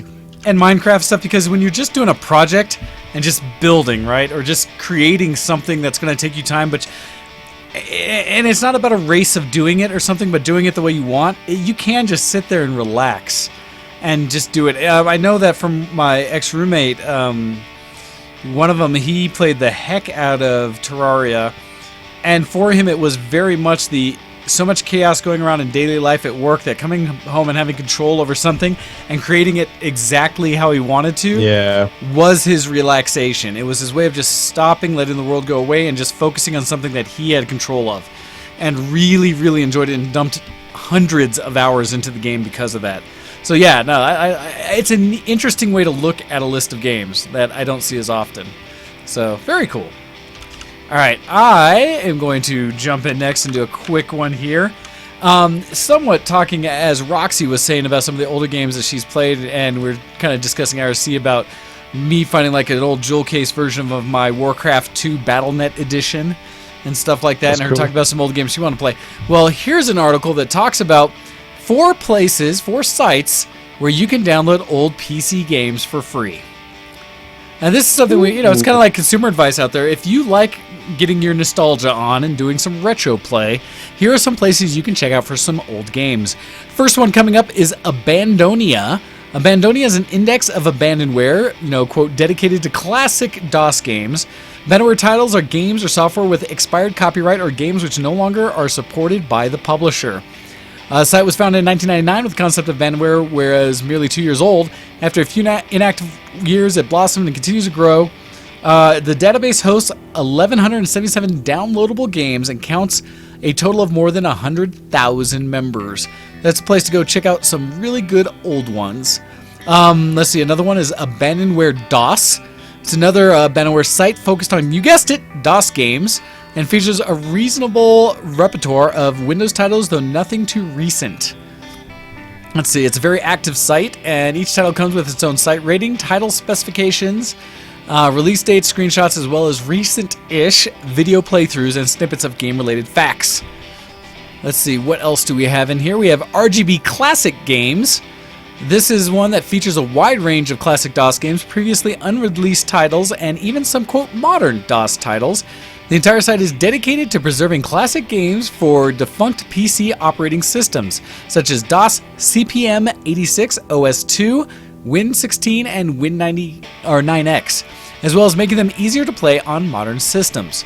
And the last one they bring up is Remain and Play. Another site that takes on a wider array of also non-DOS games is Remain and Play. The site refuses to take in abandonware and games that were free from the start. They only focus on commercial games that were deliberately released as freeware. So this is really interesting, right? Because there's a whole list of just like old games that we probably, a lot of people grew up with and maybe have forgotten, or just, you reminisce where you sit there and say, wow, those were great games. I love playing that. Why can't I play it today? Where is it? And these are all sites that you can go to find some of those retro games, which I'm a big, big fan of. Another one they mention, and this is one that I've used in the past several times, is the Internet Archive, which isn't really dedicated to that, but it is just designed to preserve some of the core tenets of the Internet, which is universal access to all knowledge. And part of that is old video games. And the archive agrees with that concept and has brought 900 classic arcade games to browsers. And I think they do it in a way that you can play it directly in browser. I've played a lot of old Atari games that way. I played the original Oregon Trail in browser and died of dysentery very quickly. No, actually, I died of drowning in a river pretty quickly. So there are a lot of sites and accesses out there to go be able to play classic old games. And I recommend it to those. And it's a really great thing to show if you have... if you have any like people who are raising kids and stuff like that, or young friends that have never played some of these old games that we grew up with, these are all great opportunities to expose them to some real good classics. So throwing those out there. Just remember, like all nostalgia, there are rose-tinted glasses there, and remember that going back to these old games, you had more imagination back then. We all did. So just remember that when you go back, it's not going to be this beautiful, colorful thing that you remember. It's going to be, 8-bit, 16-bit experience. Some of them might be a little painful. Just maybe. Yes. But yes, definitely check that out. Well, and it's fun because this discussion brings up as they're talking to the IRC about, and for you, Hydro, here is a link for people in the IRC, so you can go to all of them and check them out at your leisure. But as well as it will be in the show notes, as always, which you can check out in the links from this whenever we post the RSS feed and the YouTube link. But we host all our links in the forum. So if you're not part of the VTW forums, check that out. But yeah, you can check out the links there. Yeah, also speaking of which, the forums in general, I've been putting some more effort in, so is Wayne, and so is a few other people trying to post a couple more things. I mean, we host the art contest there, and you know what, we post all the content from the show there, so if there's any particular thing you want to go look at, feel free to go use it. Make the most of our website and our forums. I mean, we all through the donations and through patreon.com/showx, hint hint, we do pay for all that stuff, like hosting the website and the forums. Why not use them, right? So it's there. Make the most of it. It's got loads of storage and hosting capabilities. If you want to post some pictures, some whatever, there's a good place to do it. Any discussions you want to have can all be done there. If you want to find some fellow gamers to take part in something online, maybe the World of Warcraft Moonguard stuff going on, like come join us there. Like if you want to ask about it, go ask in the Showx board. We're there.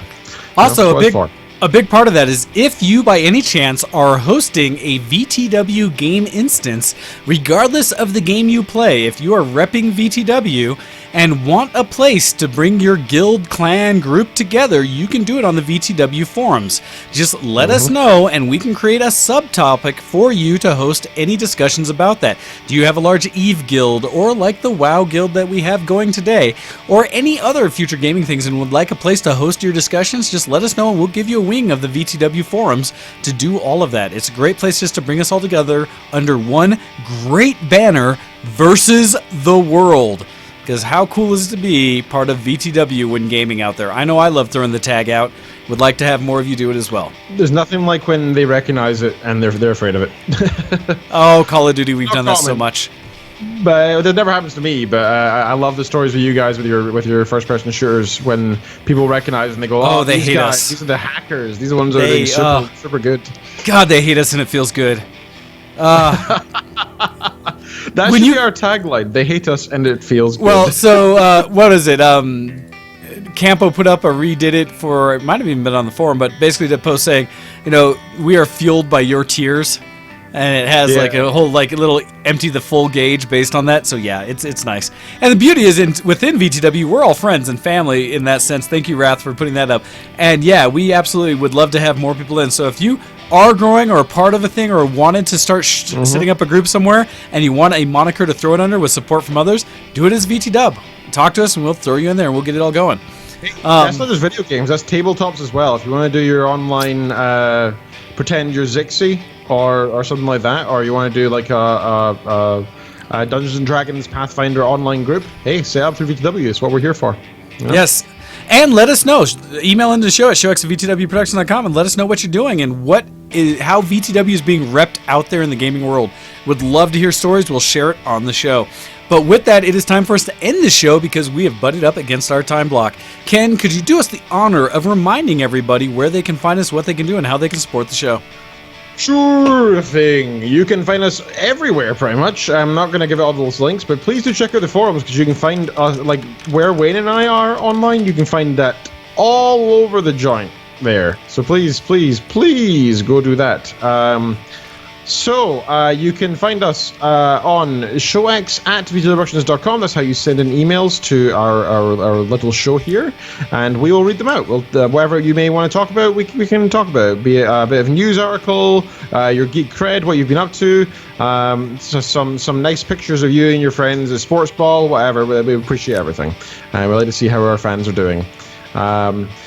You can share us on twitter.com/VTWShowX, twitter.com/DocDead, and twitter.com/GoHex for the show, for Mr. Wayne, and for myself. I know that I pretty much only go on there to post aggravating things and express my anger towards society. I wish I was kidding. And we really need to. Then I was realized that's entirely accurate. It's exactly what I used Twitter for. We need to do a one-off of your opinion is wrong. We really do. It's dangerous. It's dangerous. And then we can all get fired from our jobs for having opinions. I know, right? That's what will happen. That's what will happen. How dare you have a real job when you have opinions that differ from the majority of society? But one of us. Anyway. Yeah, send us an emails, do the Twitter thing. Facebook, check us out on facebook.com, search for ShowX, and like us there. I post all the dank memes. They're so dank. They are ridiculously dank. The twank memes.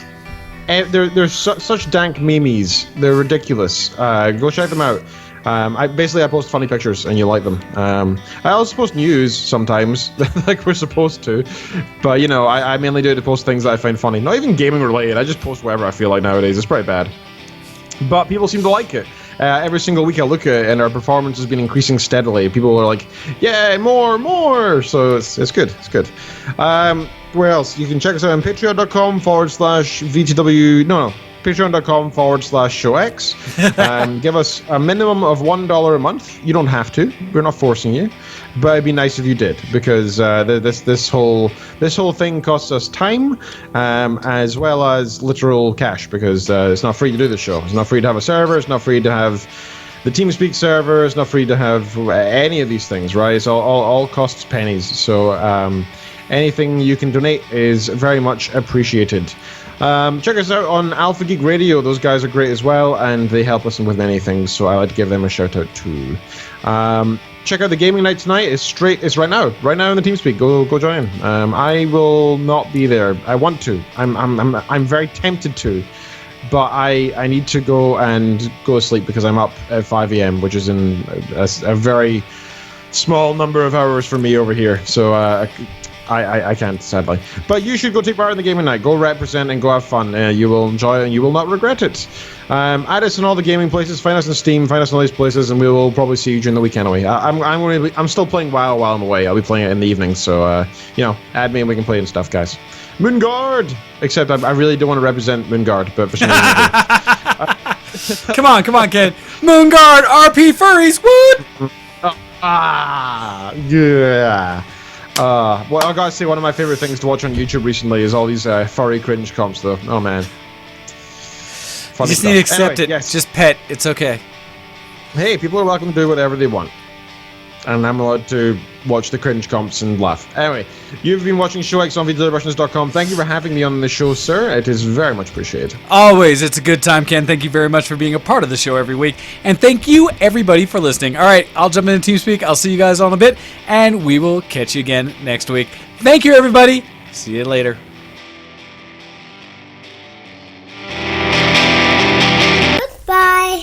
See you next zombie.